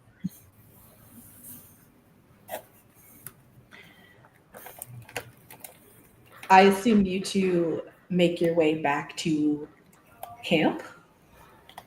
Yeah, and probably if we have time to run to the tent to drop the bags off. Yeah. I'll say that it's, getting late. I would say that if you guys were wanting to go to your next activity, if you're probably going to miss it if you go to the tents. But you guys do go to the tents, and as you arrive, you guys hear Ebb crying and Gia trying to calm her down. Okay, what is going on? He ate bread. Bread. Bread, he's my stuffy and he's gone. Oh shit. Also, Mom's necklace is gone. Mom's gonna kill me. Oh my god. I'm dead. I'm a dead person. Guys, bye. It's been nice meeting you all. Sorry, we all have a lovely life. Don't panic. We can still... I mean, we just gotta get it out of this thing it's in, and then I'm sure it will be reasonable and just cough things up. Sorry, what is in? What thing? And he just kind of looks down at the pool. What the hell is that? Hey, that's not nice. He can't help that he looks like that. He doesn't normally look like that. We don't actually even know if it's a he. Please get out of the weird egg thing. Come on. This was not the adventure I promised you. Junie and Hayden, you two, as you look at this mucus egg sac that's in the water that Ebb has put it in, you guys are welcome to make a brains roll as you look at it. I think perhaps depending on what you're trying to determine, your DCs might be different. So tell me what you're wanting to figure out before I give you the DC. Hayden's just trying to figure out what the hell it is. Yeah, same here. It's like, what the heck is that? What is it and why is it in our tent? What the heck is that? Okay. Okay. DC's is gonna be, it's just gonna be 5. I got a 6. Okay. That is a 7. Okay. This is clearly some sort of creature that they have either found or I don't know. You don't know what they be doing in their classes, but it's clearly a living animal that is kind of, doing a metamorphosis like a butterfly. So this is like its chrysalis. You could assume that it's aquatic because it's in the water and the chrysalis seems to be water-based. But other than that, that's all you got. You've never seen one of these chrysalis things before. And as you guys look at it through the water, the mucus like membrane that's around it is not it's not see-through. So you can't like see through it just by looking at it. So you don't know what's inside. I have a creature identification guide in my backpack that fortunately hasn't been eaten. R.I.P. to, Fred. Could I see if there's anything in there that might give me an idea of what this metamorphosis is and if we can get Fred back? So I think when you did your check before, you learned that this is a very old chimeric creature. And so it probably wouldn't be in your guide unless you have a ancient chimeric section. 50-50. It is. Let's see. Go ahead and roll brains. DC's gonna be a 9. Okay. That could be worse. 9's doable. That's an 8, which with an adversity token makes it a 9. Okay. You flip through your guide, and the first thing you see is a sketch of the creature when it's not in its like translucent form with the silver scales, and it's very long and it's like flowing through the water. Looks like basically a huge sea snake / eel type creature. And it has nothing else on it. It doesn't have like eyes, it doesn't have ears. It doesn't seem to have any type of like other types of orifices on it. It's just a smooth, long, worm-like creature. You see a sketch of that. And then right next to it, you see a sketch of that same creature, only it has what kind of look like bat wings.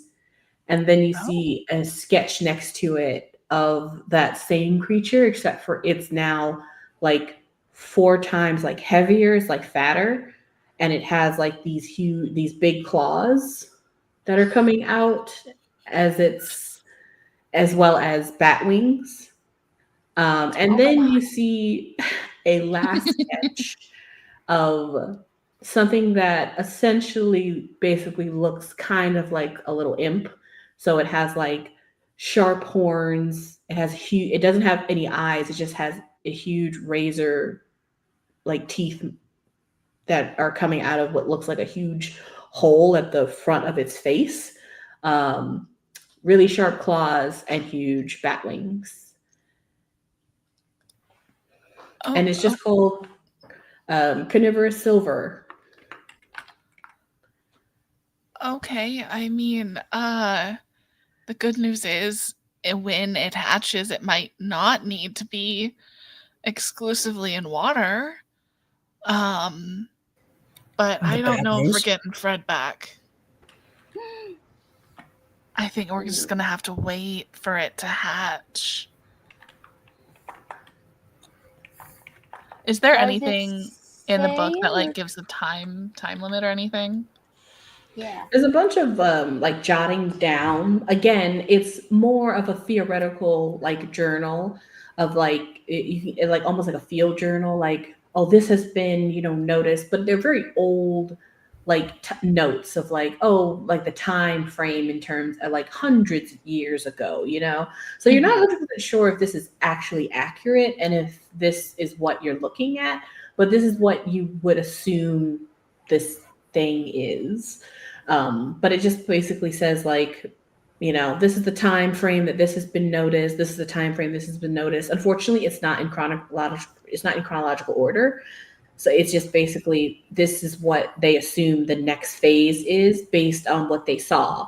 So nobody was able to study when they actually changed. Cool.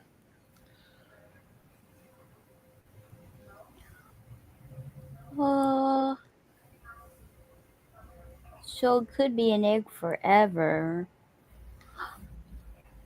Or hundreds of years? Or they just never saw the full from egg to hatching cycle for a variety of reasons that we shouldn't be super worried about. How was the forest? Oh, yeah. Why did you bring it back here? Sometimes I have ideas and they're good, but maybe not. And this one was great. Thank until you it so ate much. Fred. No. I am so sorry about Fred. Yeah. Okay. The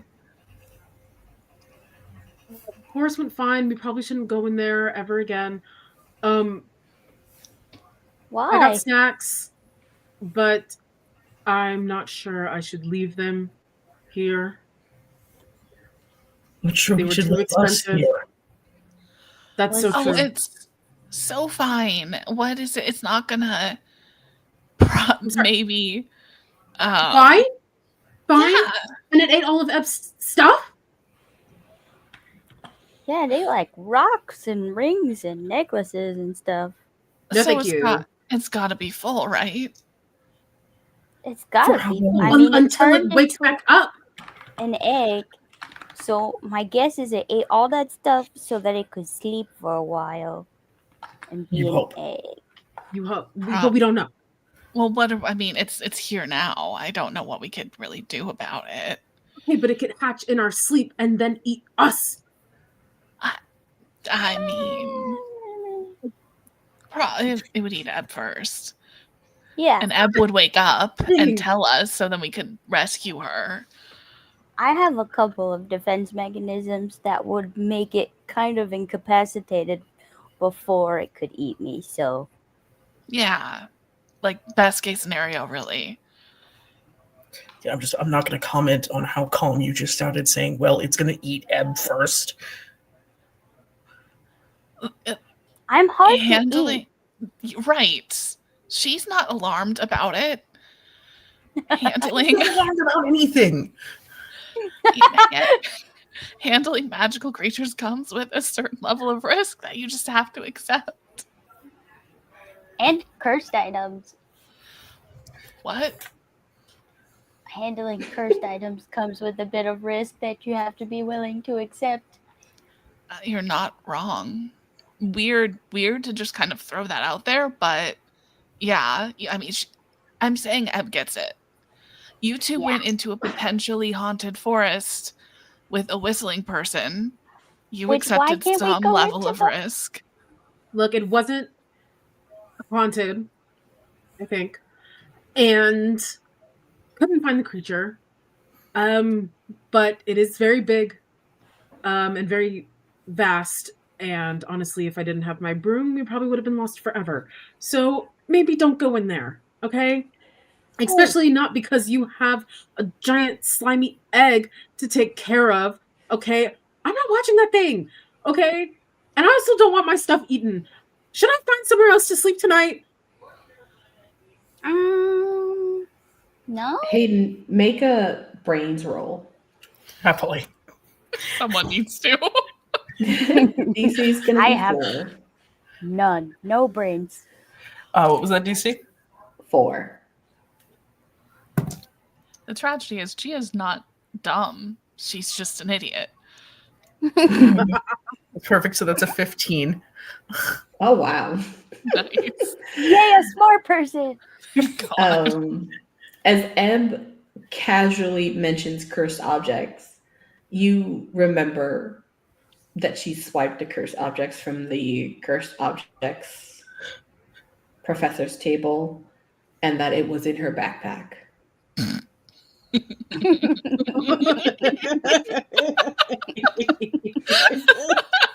You're just gonna see Hayden's eye just twitch slightly. It's like, hey, Ebb, Yeah? where's the ring? It was in my backpack. What ring? Remember how we went to cursed objects class? Yeah, you two. You and Hayden. Well, he had a back room that had all these cool things in it, and I just accidentally knocked one into my backpack. And Oh, sure. Yeah, I mean, accidents like that happen all the time. all the time. Super normal. Just like how my mom's necklace was in this backpack. So it's eaten 2? 2 cursed items. Yeah, I'd Okay. probably eaten 2 cursed items. Was Fred. Was Fred cursed? No? The question on the end of that makes me wonder, but Fred's my favorite stuffy, but I call him a stuffy. Not a lot of human people would call him a stuffy. What would we call him, Ebb? You'd probably call him a skull.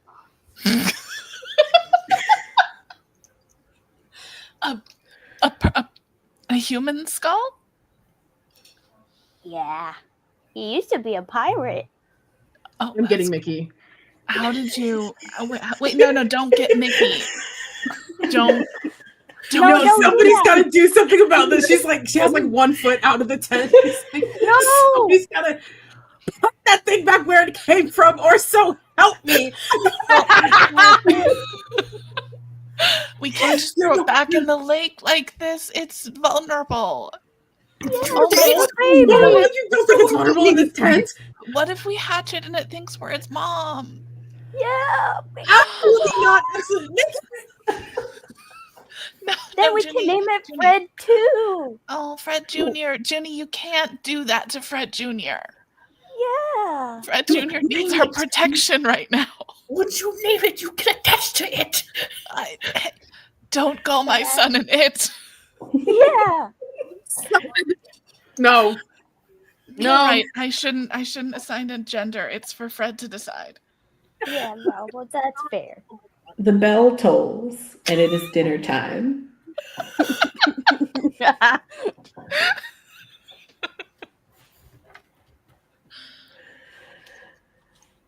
What are you guys gonna do? She is like trying to block the door so that Junie can't get out. She's just like fighting against it. She's like, no, I'm going. No, I'm going. just what if give us at least 24 hours. Yeah. There's- Just 24 hours. 24 hours. Please. Yeah. Look, you're gonna be asleep for most of it, and then we have Don't want to be asleep. activities tomorrow. It'll be fine. I can pull it outside the tent, and I'll just sleep outside the tent. It's fine. No, you're sleeping inside the tent. Okay. Fred is But in what her if bed. Fred gets cold? Okay, well, yeah. we'll find another peephole or a basin or something. You know, if you do This it is back a in the camp. lake, I don't then think they you would have the bed. basements. The blah, blah, blah. You guys have been in this tent for a while. I'm gonna say you guys have missed your other classes. I had downtime. I'm okay with it. I had dinner. It's fine. I did. I'm gonna put a tent, a tarp over my bed. Just And I so think that as you nobody guys are can see it. in the tent having this conversation, Ebb, you're putting the tarp over. You all can hear Mickey walking around. Hello, Junie, no. Junie, no. Campers. Don't tell Mickey. Mickey's a bad lady. Okay, well, how do you don't know that? You saw what she did to us this morning. Well, you but killed she's me the earlier worst. this Come morning. on. Okay, but like that was an accident. She intentionally forced us out of our beds. Yeah, she's the worst. Sleeping late, and if she comes over here, then how are we going to hide that thing? It has what thing? What thing? I don't see a thing. Do you What see a thing? I don't see a thing. There's no thing in here. There's a tarp that's keeping my pool temperate. That's all. I'm going to lose my marbles. Happy campers. Just don't say anything. Just nothing. Hayden, Come on, guys. come on. It could be our best friend. Fred needs us. Yeah. The flap of your tent opens up. Hi, Mickey. How's it going? Oh, hi guys. I'm sorry. I was looking for Hayden. Hayden, are you okay? I think you had an activity. Yeah, I just started feeling a little off from lunch. I figured I'd come back to tent and just kind of rest a little bit.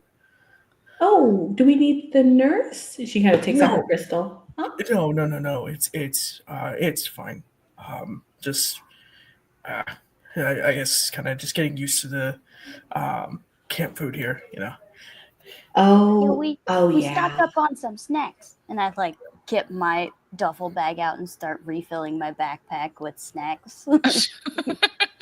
She kind of sees all the snacks. She's like, "Oh my gosh, that's so great! I'm so glad to see you guys are getting into the camp spirit. That's so wonderful." Okay, well, don't forget that we have spooky stories around the campfire tonight. Ooh. Great. I love a good ghost story. I will see you all in about an hour. And then she closes the little flap. Is it required that we go to the campfire? She kind of looks at you. Well, of course, it's your first official night. I mean, I know you got in yesterday, but it's been your full day of activities. We're going to talk about them, and you can get to meet the other people in our camp a little bit better. I mean, it'll be fun. Okay. So fun. I'm stoked. Are there going to be marshmallows? Of course.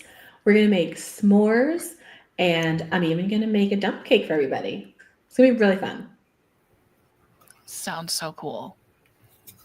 Okay. See you guys then. And you guys are left alone again. Thank you. But you can kind of hear that Mickey hasn't moved that far away. She's staying in the camp. Look, see, Juni, this is great news. We can just all go to the campfire and have fun.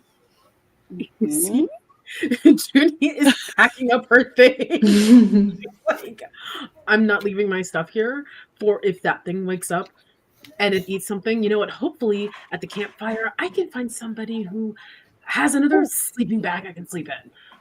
Guys, I have a way to make it secure.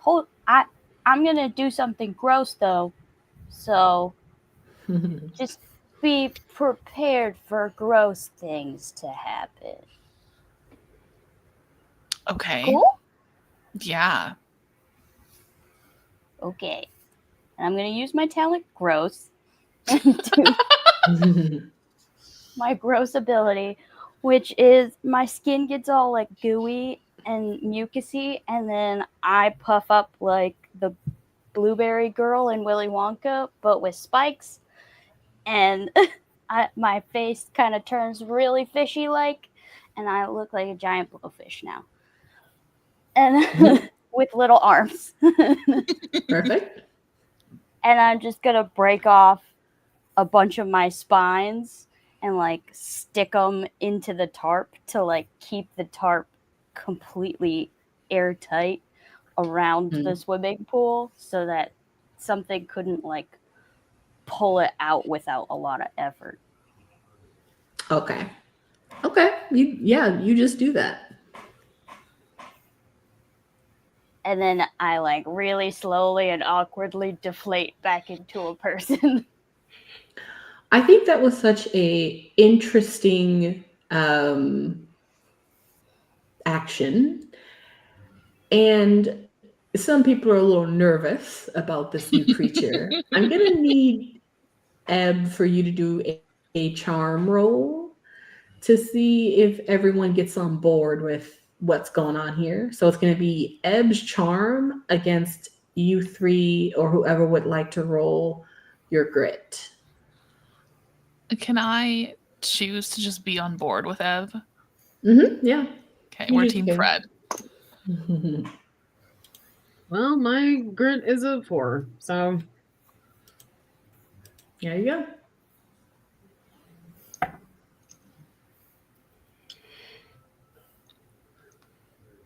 I'm going to find somewhere else to sleep and keep our snack stash safe. Wait, what was Ebb's roll? Mine was 19. Oh.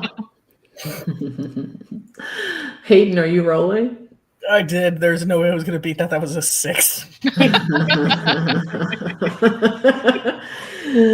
Even I'm gonna say Ebb. What is the ideal reaction of Juni and Hayden as they see you become this different version of yourself and then secure the slimy egg in the water in the tent? Just like a bit more secure. Like, okay, it's not gonna get out, and Ebb's probably not gonna get eaten by the thing if it does come out, because she's spiky and gross, and like, who would want to eat that? And That's a good point.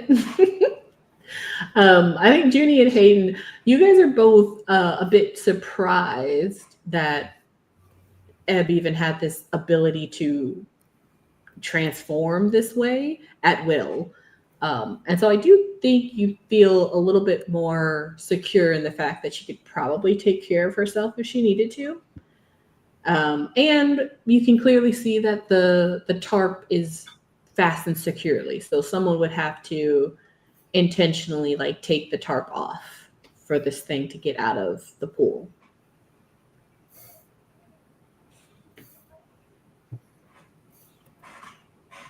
I go to high five Ebb, and then I kind of like pause to see if it's safe to high five Ebb.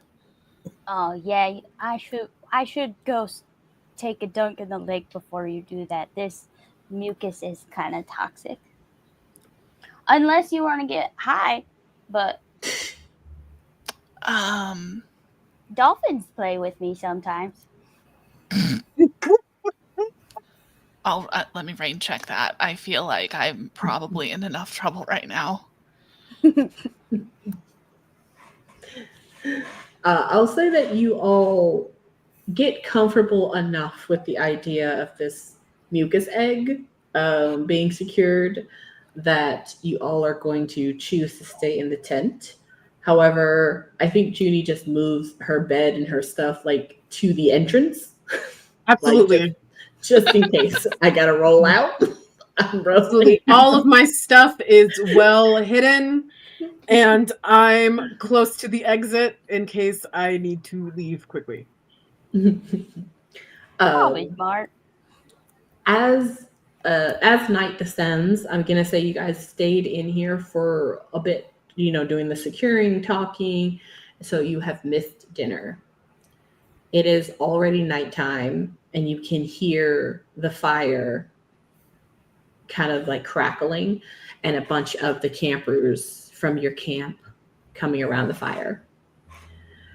Now, you guys can go to the fire, hang out with the other campers, and Mickey, and then, go to bed when you all go to bed. You guys can sneak away, or you guys can just go to bed. It's whatever you'd like to do. I think Juni for sure would want to go to the campfire. Mm-hmm. Anybody else wants to go? Gia would definitely go if Juni was going. Okay. Sounds like everybody's going. Yep. All right. Yeah, it is really fun, actually. It's more than just a campfire. It's like a bonfire, and so it's much larger, and everyone's a little further away from this bonfire.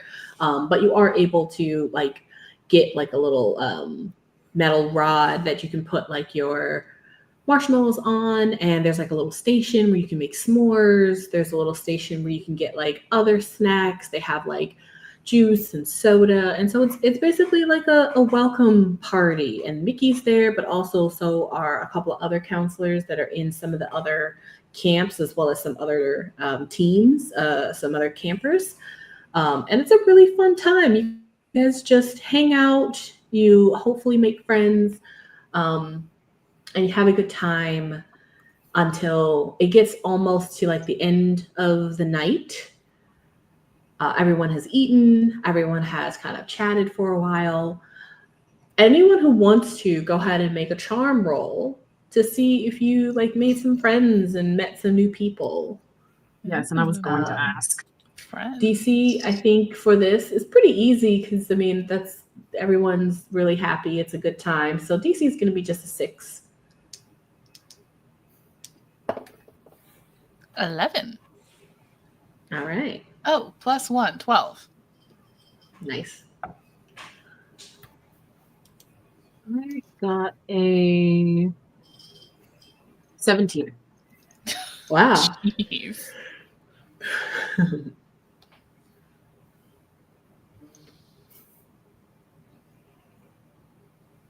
Is anyone else making friends? Ebb's quite happy with the 4 she has, and she feels like that might be too many. So I'm good with this many. Okay. What about Hayden? Even with making an effort, that was a 2. Oh. Okay. Ebb sits next to Hayden, and they hang out. Yeah. Everyone's in like a big circle, but I think as kind of like Gia is sort of right like next to Ebb and Hayden and kind of talking to them, but then some of the people she's talking to, Juni meanwhile is like constantly getting swarmed. There's like some of the people she met in the one class, then they have their friends come over and introduce them. At some point they kind of, you kind of get pulled away on the other side of, the fire for a while as people just want to like chat with you. And yeah, you make a lot of really great friends. And you even meet particularly a really interesting girl who she has a lot of, it seems she has a lot of sway in terms of like in her friend group, but also outside of her friend group. Like, oh my gosh, you got to meet Melissa. She's wonderful. She's so great. And so you meet this girl, Melissa. Melissa clearly has money. She is like wearing like all name brand, like hiking boots, name brand shoes.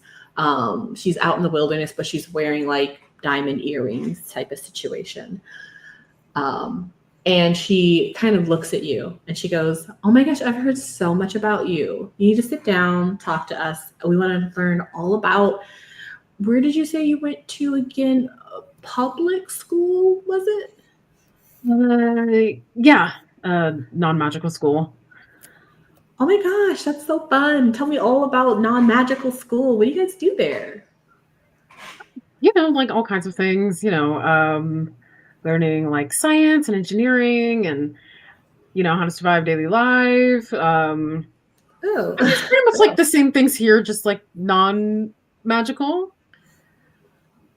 that is so fascinating. What are you doing here? Well,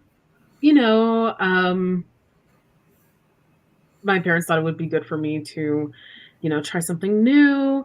And I started developing magical prowess, and it's kind of running the family. So, they finally thought it was like a good time to, experience it full on. So here I am. And it's been really fun so far. Oh my gosh, yeah. Camp is so fun. This is my third camp I've gone to, like my third happy camper camp. They're all really good, but I think this is the best one. There are other like happy camper camps or like Oh yeah, it's they're everywhere. They're Oh. like pretty prestigious. Very difficult to get into. So, I guess I feel kind of special then. well, of course, you're amazing. Like, what does your family do? Are you guys like in like entrepreneurship, or do you like own like a planet or something? Or No, not really. My mom is an author and my dad is an accountant. oh, she kind of like nods. That's fun. The other girls kind of look at her and then look at you. Okay, well, I think we're supposed to be doing scary stories. Do you have a scary story you want to tell? Me? No. I'm not really good with scary stories. Telling them anyway. You continue to kind of have this back and forth interaction. I'm gonna say as you're having this interaction, and more and more people kind of are coming around you and talking to you and wanting you to be part of their friend groups. I'm gonna say make a grit roll. I think the DC is gonna be a 10. Oh, please. Oh no. Oh. Hopefully make sure I'm rolling the right dice. All right, grit. DC 10. Mm-hmm. I'm going to use one adversity token to make it a 10. Okay. A 9. You start to feel just a little uncomfortable. That's all. These kids are different than the ones you would have ever met anywhere else, and it's really nice that they all want to be your friends, but you don't necessarily feel too much like you belong in these cliques, in these groups. But they seem to really like you and really want your company. I think she just goes, well, it was so nice meeting you, Melissa. We'll definitely have to talk more. I definitely love to know, what your parents do and, all of your other adventures at the other happy camps and stuff like that. But I did promise my friends that I was going to sit with them for the scary stories. So I'll have to talk to you later. And Definitely. yeah, and she like says like the same thing to like the other groups as she tries to like squeeze past them. She's like, yeah, so nice meeting you guys. So nice meeting you guys. We'll definitely have to talk later. For sure. Yeah, for sure. We can hang out. Yeah. No problem. And then so when she gets back to like Gia and Hayden and Ebb, she just kind of like sits down and like lets out a sigh of relief. Welcome back to the cool kids table. Thank you.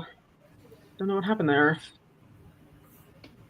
You all are sitting next to one another as Mickey and another counselor you haven't yet seen kind of both get up, and they begin to put the fire out.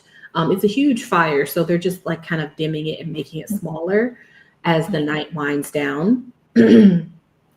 And this other camper, or this other counselor who's with Mickey, kind of just sits down in front and kind of in the middle of this huge circle. And he goes, all right, guys, it's the end of the day. It's been such a great day, I'm sure. I'm glad you all enjoyed the s'mores. But we have a bit of a tradition here to tell a little story before, bedtime. But if you don't want to hear it, if you think you're going to freak you out before you go to bed, we would suggest you go ahead and head to bed now. And you both kind of see a couple of people get up and leave. They're like, no, thank you. Don't want to have nightmares tonight. And they kind of dim the rest of it. It is a pretty brisk evening now, but it's really beautiful. It's kind of twilight, essentially.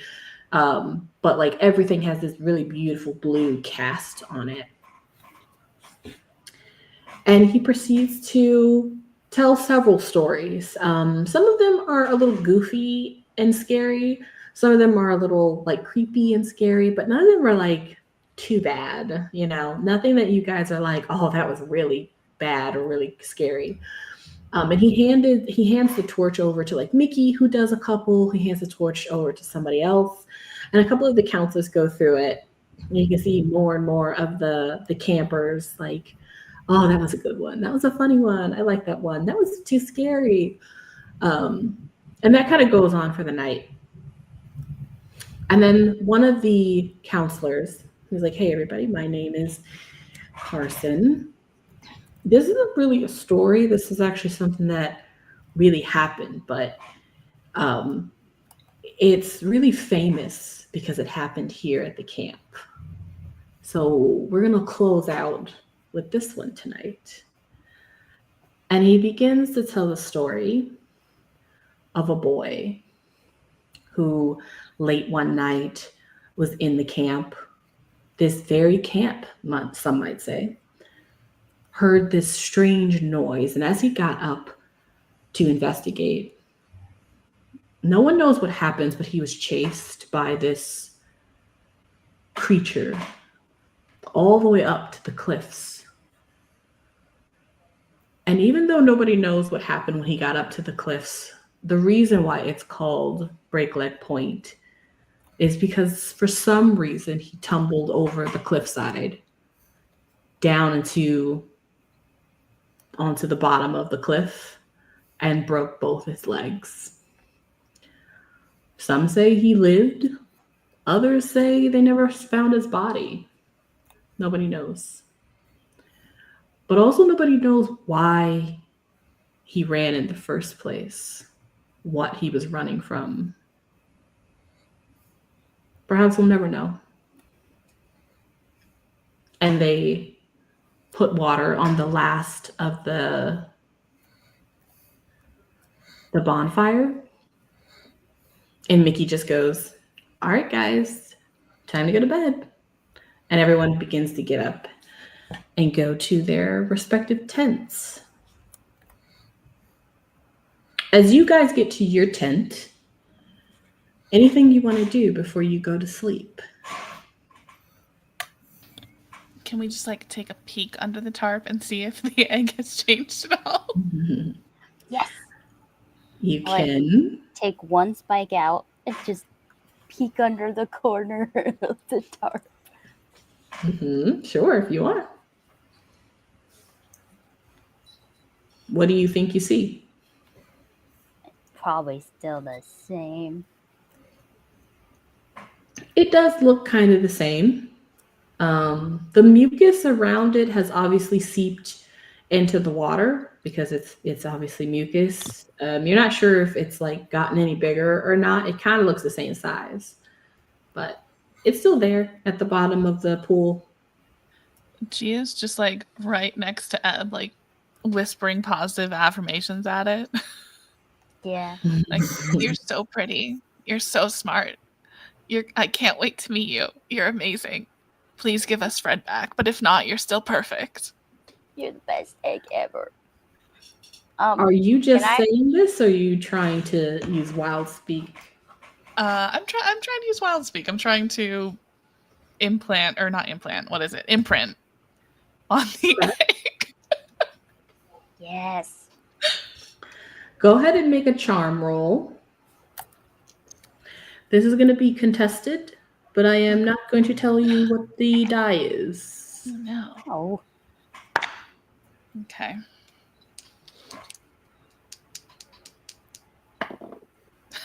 Explosion, finally. Yeah. 13, 14, 15, 16, 17, 8, 19. Wow. I am the egg's mother. Yes. I will say that you beat their roll and that you beat it more than 5. Yes. However, I'll also say that because you're using your ability and your charm, as you say to it those affirmations, you kind of hear them echoed back at you. Aww. What a good baby. Fred Jr. likes me, guys. We're going to be fine. If you don't put that spike back, I swear to God. I'll put it back. It's okay. Auntie Junie doesn't mean it. She loves you too. You also hear that reverberate back to you. I don't think she does. I think she's mad at me. You also hear that reverberated back to you. Okay, we'll work on comprehension later. Love you. Good night. You also hear that reverberated back to you. Before I put the spike back, can I like get a little sample of the mucus? Mm-hmm. Yeah, I can do that.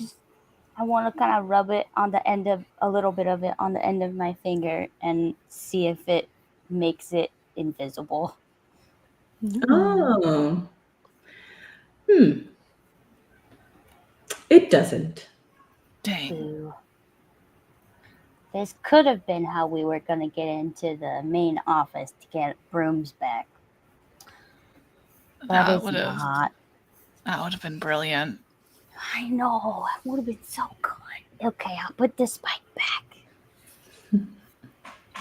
And before I go all the way to sleep, I'm going to get a jar out of my duffel bag of luggage and go down to the lake and get a new jar of water and put salt and stuff in it so that I have emergency water again, because that was eaten out of my backpack.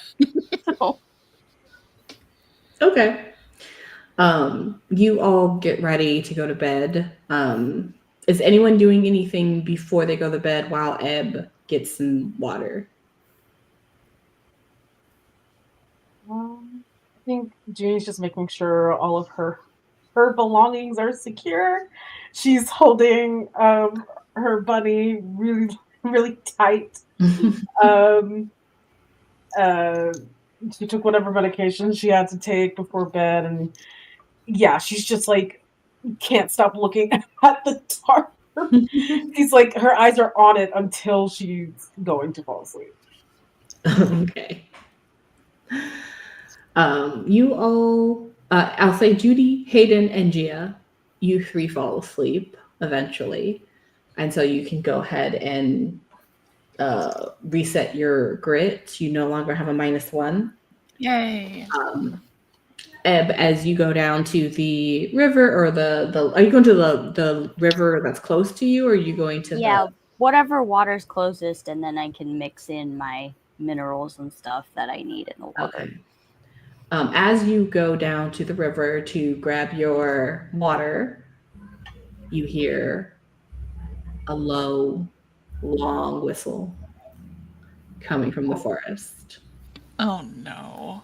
Oh, I want to so bad, but I'm so tired. And also, Fred needs cuddles.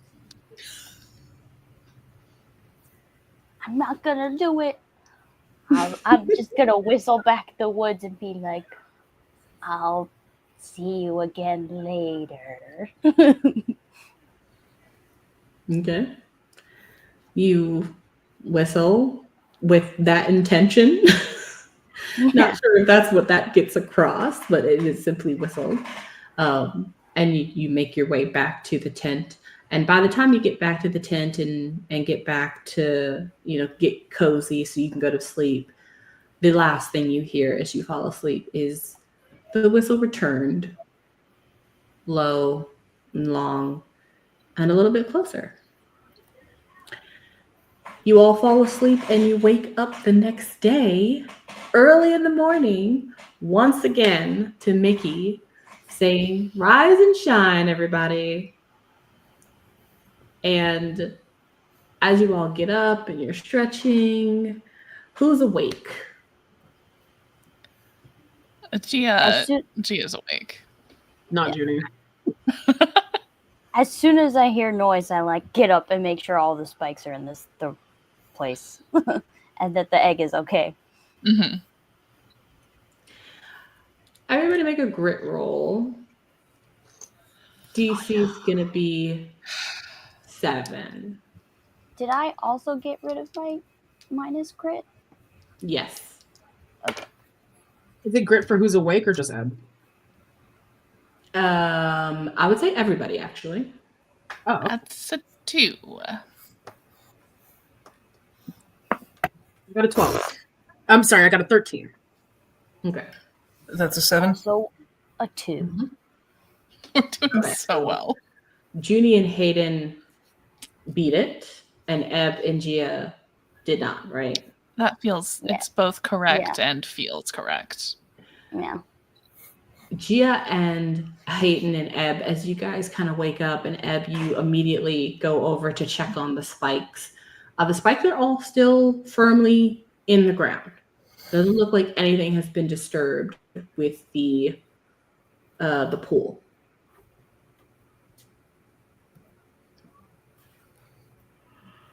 Judy is still fast asleep, and you all hear Mikey kind of yelling at you all. Everybody get up. Don't let me come back in there.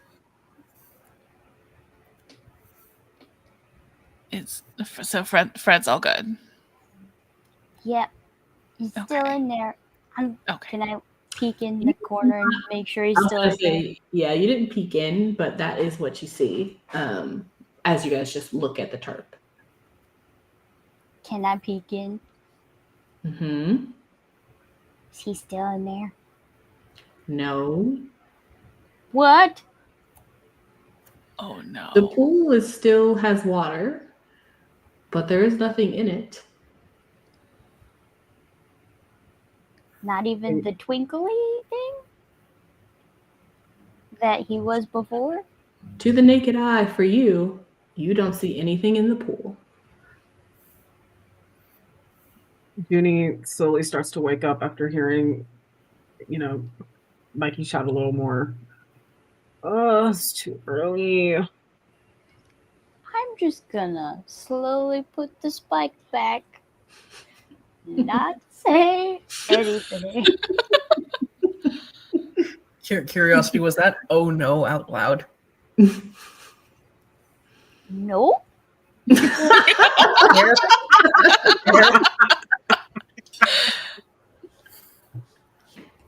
I think Junie's senses go off and she's like, something has happened. Everyone who's up, other than Ebb, obviously, can look at Ebb as she looks under and then slowly closes the thing. And you can say brains roll. I'm going to say DZ3. For what kind of roll? Brains. It's a 9. Mm-hmm. That's a 6. Okay. It's also a 9. Yeah. You kind of see Ebb like bolt out of her like little area, go to the tarp, look at it, and look relieved, and then she picks up the steak and she just stares blankly at the pool for a second, and then slowly puts the steak back down. And I'm sure all three of you, as you kind of like look at her, can kind of tell there's something up. Ebb. Ebb, What's wrong with the pool? where's Fred? Nothing's wrong with the pool. The pool is great. That's a great pool. It How- holds water and everything. Is How's the Fred- stack how's Fred in the doing? pool? There's no problem anymore. Honestly, there's nothing even to worry about anymore. It's all gone. Is that because there's nothing in the pool? Yeah, there's nothing in the pool. Okay, no, move. There's got to be something in the pool. No. Let me look at the pool. No, and you see Judy starts packing up her stuff. No, She's no, wide Judy, awake now. It didn't No. eat your stuff, so that's a good No. sign. Ebb, let me Okay, see in the we pool. don't know where it is. Okay, well, it might still be in the pool. They were kind of like invisible-y, so it could just be. Oh, Let me really? And see she, in the pool, Ebb. no, you're right. Let's look in the pool, see if it's there. And she just like goes and yanks the tarp off. Oh, careful! The spikes still have a little bit of. Okay. As Judy you, literally She just kind of does not grabs it care. from the. I think she just kind of grabs it from the middle and like yanks it up. you pull the tarp off, and you're all looking at a pool with water in it. You don't seem to see anything with water on it, but or anything but water in it. But also, as you all are now standing up and looking around, you are also seeing about, what was it, $214 worth of snacks have been demolished. Oh no! Wrappers everywhere. Junie's eye twitches. Can I try and call out to Fred? Sure. Good morning. Where are you? Are you hungry? We can get you more food. Come here. You know how much that cost? Oh, we'll pay back. Fred, Well, come one who here, paid for Fred. it. Well, then why are you complaining? Hey, yeah, What? you know, and you said that, you know, it wouldn't hatch. Fred ate everything that he was supposed to eat, so your snacks are fine. Your snacks are fine, okay? And I missed my class, and all of our snacks were gone. So now we're stuck eating cafeteria food when we're not supposed to eat cafeteria food. I'm freaking out. We'll get you more snacks. Fred, come here. Fred, we'll get you snacks too. Come here, Fred. Go ahead and make a charm roll. DC is going to be, I mean, I think since you already kind of had a bond with it, the DC can be low, but Can I assist her? I was going to say, Ebb is going to need to assist you. And I will also say that Hayden can also assist. But let's do it this way. Let's have Gia roll charm. Okay. DC is going to be a 5. Okay. Hayden, go ahead and roll brains. DC is going to be a 5. Okay. And then Ebb, go ahead and roll grit. DC is going to be a 10. Oh boy. Dirty 12. All right. So that explodes. Oh god. Oh. Nice. Oh.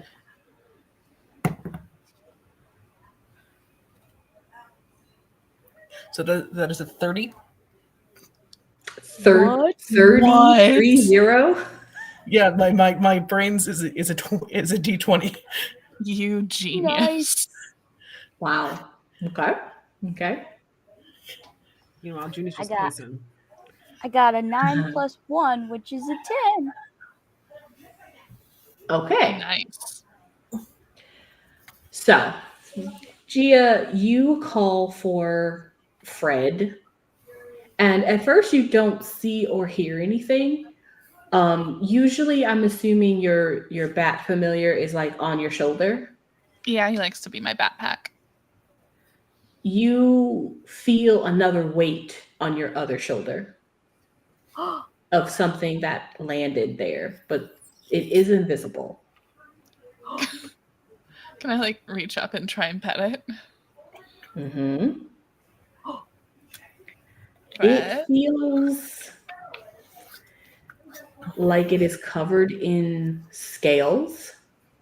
It has a long, kind of like long, thin tail, but when you touch it, it feels like it's like barbed, as if it's like feels like the back of a spine.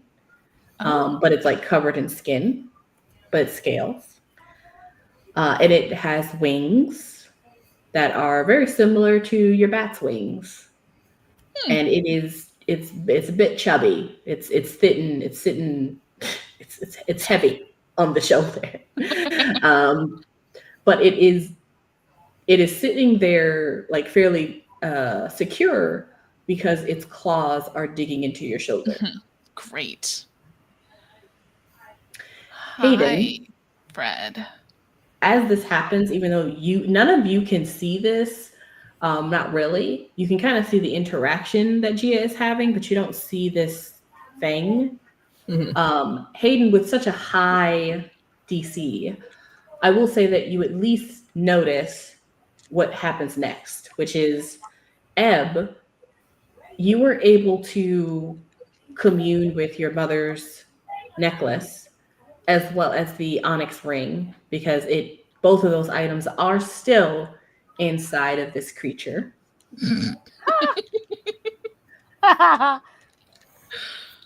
And so you are able to telepathically kind of understand it as it sits on Gia's shoulder when it is called. And you basically can hear it kind of mimicking everything Gia is saying. So in its own brain. It's not its own voice. It's the voice of Gia, but it's like echoed in its own mind. And that's how it's kind of understanding human language. But you also do know that it's like sitting on Gia's shoulder as well. And then Hayden, you're able to kind of get all of that through context. Yeah. I'll also say that since your roll was so high, even though you don't have like the codex of this onyx jewel and this amulet that Ebb had, these two cursed objects, you do know because you actually were listening in cursed objects class. Like some people. Hey. That both of these items are telepathic in nature, and this creature is probably telepathic in nature. Gia is doing something telepathic in nature, and looks like Ebb is doing something telepathic in nature. And so you can kind of assume, based on all of this, that at least both of them, or at least one of them, have somehow like attuned or connected to these items, like through the creature. And you don't quite know because you don't really have all of the context and the information to know that that's what that means. But based on what you learned in Cursed Objects class, you think everyone needs to get to someone who knows what they're talking about and know what to do next, because this is probably not a good thing. What? It's the best thing that's ever happened. Gia's just kind of like scritching what she hopes is under its chin. Meanwhile, Juni, I think you just are not really sure what's going on, but I would assume that you can also kind of just tell that they have found the creature. It is invisible, and it's on Gia's shoulder. We found it, and we can't even see it. And all of our snacks are gone. And so I'm gonna have to skip breakfast And then I'm probably gonna die again later today, and it's just gonna be some like big snowballing thing that happens because you brought some wild creature into this tent, and oh, I can't do that. I'm going outside. I'm going outside. Junie. Wait, Junie, come back. It's okay, Fred. She doesn't mean it. She's just it's gonna take her a little bit, but she loves you too. Don't worry. Auntie Junie is very upset. Auntie Junie just needs to feel her feels. It's gonna be okay. Junie just like grabs her stuff to get dressed, and she holds Mr. Hopalophagus really close and leaves the tent. Junie, you storm out of the tent directly into Mickey, who's standing outside of the tent. What are you guys doing? I have been calling you for 5 minutes. Hey, Mickey! She yells a bit louder so that everybody inside knows. Yes? What's going on It's so there? good to see you in the morning. Look, I had a lot of trouble waking up this morning, and everybody was, trying their best, like yelling at me to get up so that, we wouldn't disappoint you this time. So that's pretty much all that was happening in there. And then, apologize. Also, we set up traps because, we heard some other scary stories last night on the way back to the tents. So we just wanted to clean that up just in case you walked in. So it's a little messy in there right now, but, we were trying to work on it before breakfast. She puts her hands on her hips. Running around really fast, getting all the wrappers, hearing Junie said that. And I'm going to need a charm roll from you, Junie. It is going to be contested from her brains roll. And let's see what we got here. All right. She only got a 3. I got an 11. Okay. She kind of puts her hands on her hips and she goes, all right, well, let's get it moving, guys. We don't want to be late for our early morning activities. Junie salutes. Absolutely. Turns and leaves. She walks back in the tent and she's like, I'm not covering every single time. But you're so good at it. Like I know best, I am. Like, And we so really good. appreciate it. Like, oh my God. Like, Okay. It's the bestest Like, of all, the bestest friends of all time. Okay, Really stop. good at it. It's kind of wild. Okay. Love you Yeah, so I much. know. I love you guys to clean this up. And then she Okay. I collect all my spikes and put them in my backpack and clean up all the garbage.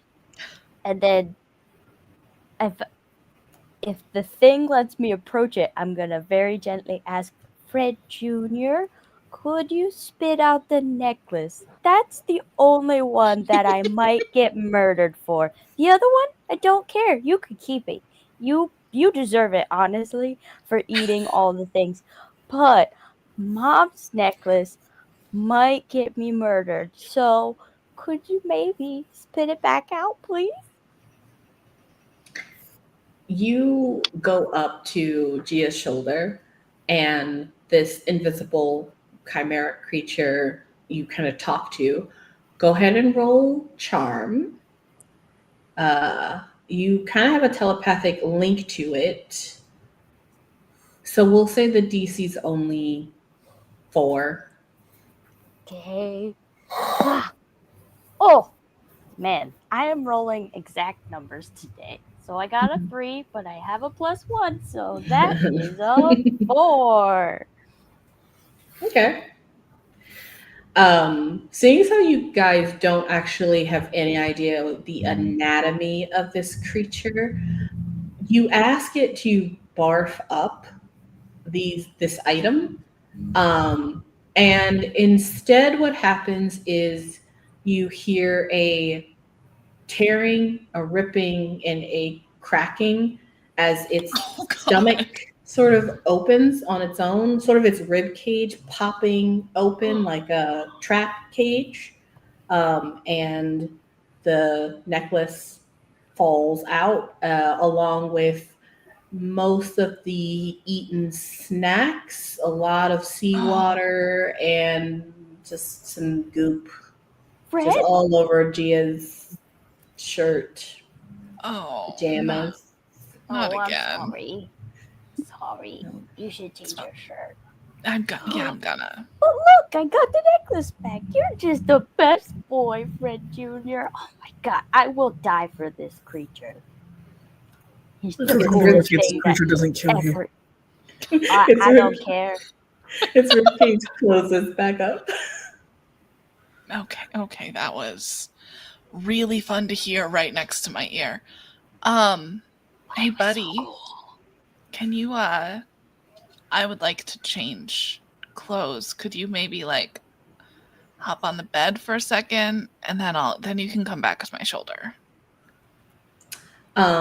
It lifts itself up with its wings. It kind of like does a flap that you would assume you could hear, but it's actually quite light. Unfortunately, when it like lifts itself from you, it does not grab your shoulder, and Ow. you take a Oh. minor injury as basically its claws rip into your shoulder as it pulls itself off of you and sits down on the bed. Its talons now staining your sheets red. Thanks, bud. Appreciate you. And now you guys can go about your day. And I think we'll end the game here. And you guys can, get to know your new friend and enjoy another day at camp. Next session. Gia has the coolest pet ever. I mean, you guys just seem to get so many fun things. Such an adventure at camp you're having. Yeah, we're making great choices. I love our choices. You know, every game I'm like, I'm gonna be responsible, and then immediately no. Immediately no. Immediately no. Well, we will see everyone in 2 weeks from now if you're going to watch the live game. Or you can, of course, watch this on YouTube immediately after this ends. But we're going to go ahead and end up the stream for today. Thank you, our players, and thank you all for watching. See you next time. Bye. Bye.